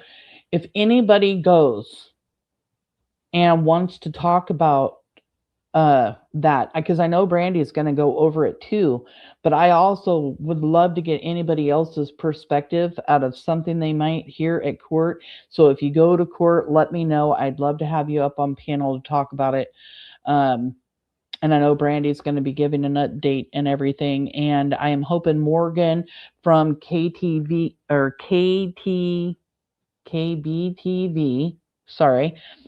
does go to court, because she's been covering Michael's case this entire time. She's amazing. She breaks things down in like a timeline. And if that happens, I will also use her information to do a live and to talk about it. We're going to be talking about what's going on, the motions that have been filed, what happened. Did they talk about these motions, or did they just set a court date to talk about the motions? Is this going to be another just hour long, court hearing, or is this going to turn into hours and hours? We all have to kick back and find out, because even Brandi doesn't know. She wasn't told whether it was going to be a long or short day either. So, yeah. And Stacey Wondra's mom will be in court via Zoom. We're wondering why. Why is she going to be there? Is she just there to support her son? Is she there to make sure that he's doing the right thing? Stacey Wondra said that she could come to talk about his mental illnesses. Is that all part of this? We don't know. Will something be filed, right before court date, trying to get Stacey Wondra's mom's FaceTime with him? The one. She is telling him, tell the truth, do what's right, man up. She's an amazing woman. We're hope that she is still showing up to, make him do the right thing. A witness to testify, I don't know. We do not know why she's going to be there via Zoom. She could be there just to support him. The creator that's been working with him for all of this time was supposed to show up at the preliminary hearing. She doesn't show up, and then just gives him excuses for the rest of the week, the 3-4 days of the preliminary hearing. Couldn't find a babysitter. Oh, my kid got sick. All this, all that, it's just wild, stupid, crazy, excuses after promising Stacey that she would show up and be for them or be there for him, and doesn't even bother to come. Sends her minions to sit in court and report back to her, and they sit in court one time and one time only. And then when they do report to her, ends up being not even true, the majority of it. And then this creator goes and talks about it on her channel like she was actually there, saw it, witnessed it, and knows that it is all facts. Does she even realize that, her minions there at the court hearing weren't even telling her the truth about all of that? Yeah. So Stacey may just want support from his mom, because his friend, right? His friend that's been in his ear this whole time, his friend that's giving information to his attorneys, his friend that says that you can get off, Stacey, you'll get off. They can't charge you. Doesn't even show up when she's supposed to. What kind of friend is that, Stacey? I know you have one friend that shows up for you. She was at your preliminary hearing. She sat behind you. She supported you in the sense of tell the truth, do what's right, still answers your phone calls and still tells you to do the right thing. You do have a real friend. I don't know what you're doing, wasting your time talking to somebody that wants to take everything that you say and write it down on paper to write a book and make some money, because if you think she's going to share anything of any of that money, if you think she's going to share any of it with you, she's not. Ugh, don't even get me going. Brandon, I have a question for you. Why do you need an alibi? Why do you need an alibi? Why are you on the phone with Sarah Wondra trying to verify your story before you go talk to law enforcement? And why? Since we're talking about the truck, Brandon's mother, what's her name? Tina Morelli? Morelli? You talked to her? Yes, sir. Do you have any information related to Michael Vaughan's disappearance? She was never even told until officers came. Well, I came. At this point, let's just jump into these interviews. There's also Brandon standing in the living room with a steam cleaner. That was the beginning of August of 2021. There's also Brandon standing in the living room. I don't know why it keeps kicking me off the original video that I had put up, but Brandon Shurtliff is steam cleaning in the area where Stacey Wondra said Michael Vaughan laid in front of the couch in this clip. And then A 2004 white Lexus. Are you familiar with that car? Yes, sir. And whose car is that? That's registered to Sarah and Stacey Wondra. this is Juanita Kelleher testifying that cadaver dogs hit on the Lexus owned by Stacey and Sarah Wondra. I'm trying to find the one clip that I took from the preliminary hearing that talks about Brandon Shurtliff having to get his alibi straight with Stacey. He talks about this double bag, Brandon. Stand, please. Here it is. Stacey mentioned an alibi. Did anyone else in that household mention an alibi? Yes, And who was that? that would be Brandon Shurtliff. Okay, and what was his statement about an alibi? His statement was that Stacey called him and they need to get their story straight. The cops were on them about this kid. And Brandon, The cops were on them about this kid, is what Brandon said, Stacey said, and they had to get their alibi straight. And he had to verify his story with Stacey Wondra before he went to talk to detectives. Why, Brandon? Why do you need an alibi? Why do you need to verify? Brandon's explanation of what the alibi was to go to his mother's house that night. Okay, and is that a statement that Stacey corroborated during his interview? Yes, it is. And both Stacey Wondra and Brandon Shurtliff talk about this alibi. So it's corroborated by both Stacey and Brandon that they had this conversation to create an alibi, and that the alibi was Tina Mariel. The alibi was your son said, oh, we'll just create the story that we went to my mom's house to pick up my car and tow it back to Fruitland. Tina, they took a child to your house in a duffel bag who had been duct taped, possibly given insulin, covered in clothes on a 100-degree day. This is what your son did. Stop protecting him. Stop it. These are the facts, you guys, and these are the facts, Tina.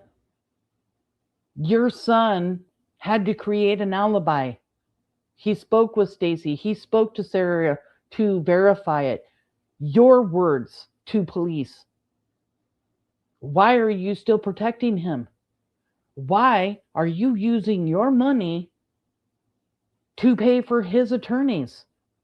How long are you going to keep spending all your cash and your life savings to protect your son? Get Brandon off your tit and do the right thing. Do what a real Christian woman does. Do what Tammy does.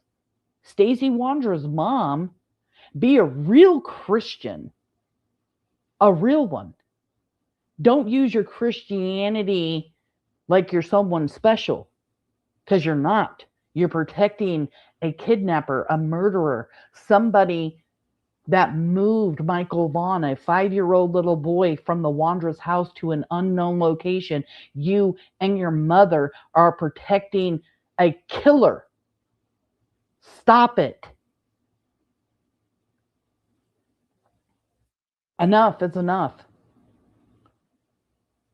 We're tired of all of the games. Tired of it.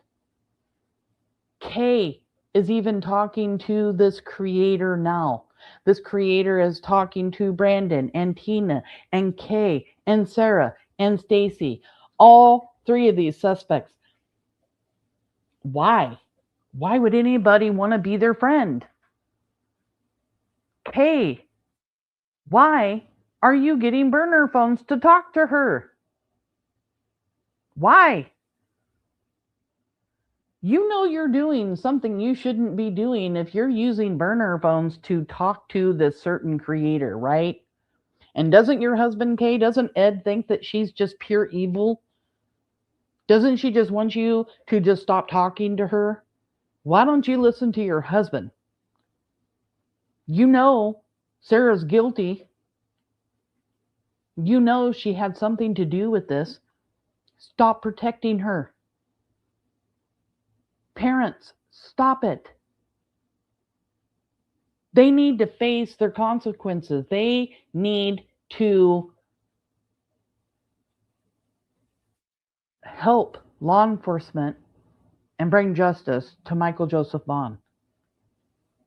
Kay, you're being used. She wants to write a book. She's using you. She's pumping you for information. Brandon, Tina, this creator is pumping you for information. She wants to write a book. What don't you get? You guys are just going to talk to her while she spews all of this information because you guys want her to spin that narrative, right? You guys need her to spin that narrative to convince other people that you have nothing to do with Michael Vaughan's abduction and murder. How sick is that? You know what you've done, Brandon, Adrian, Sarah. You all know what you've done. You guys are sick in the head. We want Michael Joseph Vaughan home. We want justice for Michael. We're going to get it. We don't care who we have to go through or who we have to tear down to get it.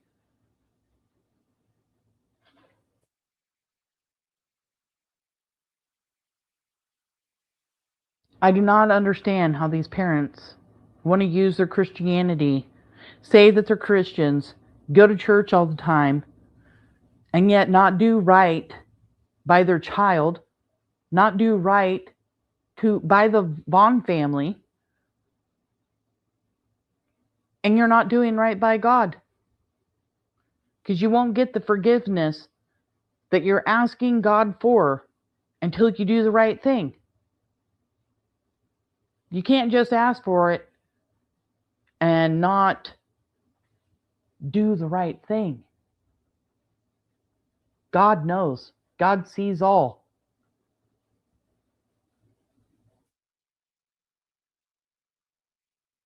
Thank you guys so much for being here. Thank my moderators for being here. You guys are amazing. I hope everybody has a great weekend.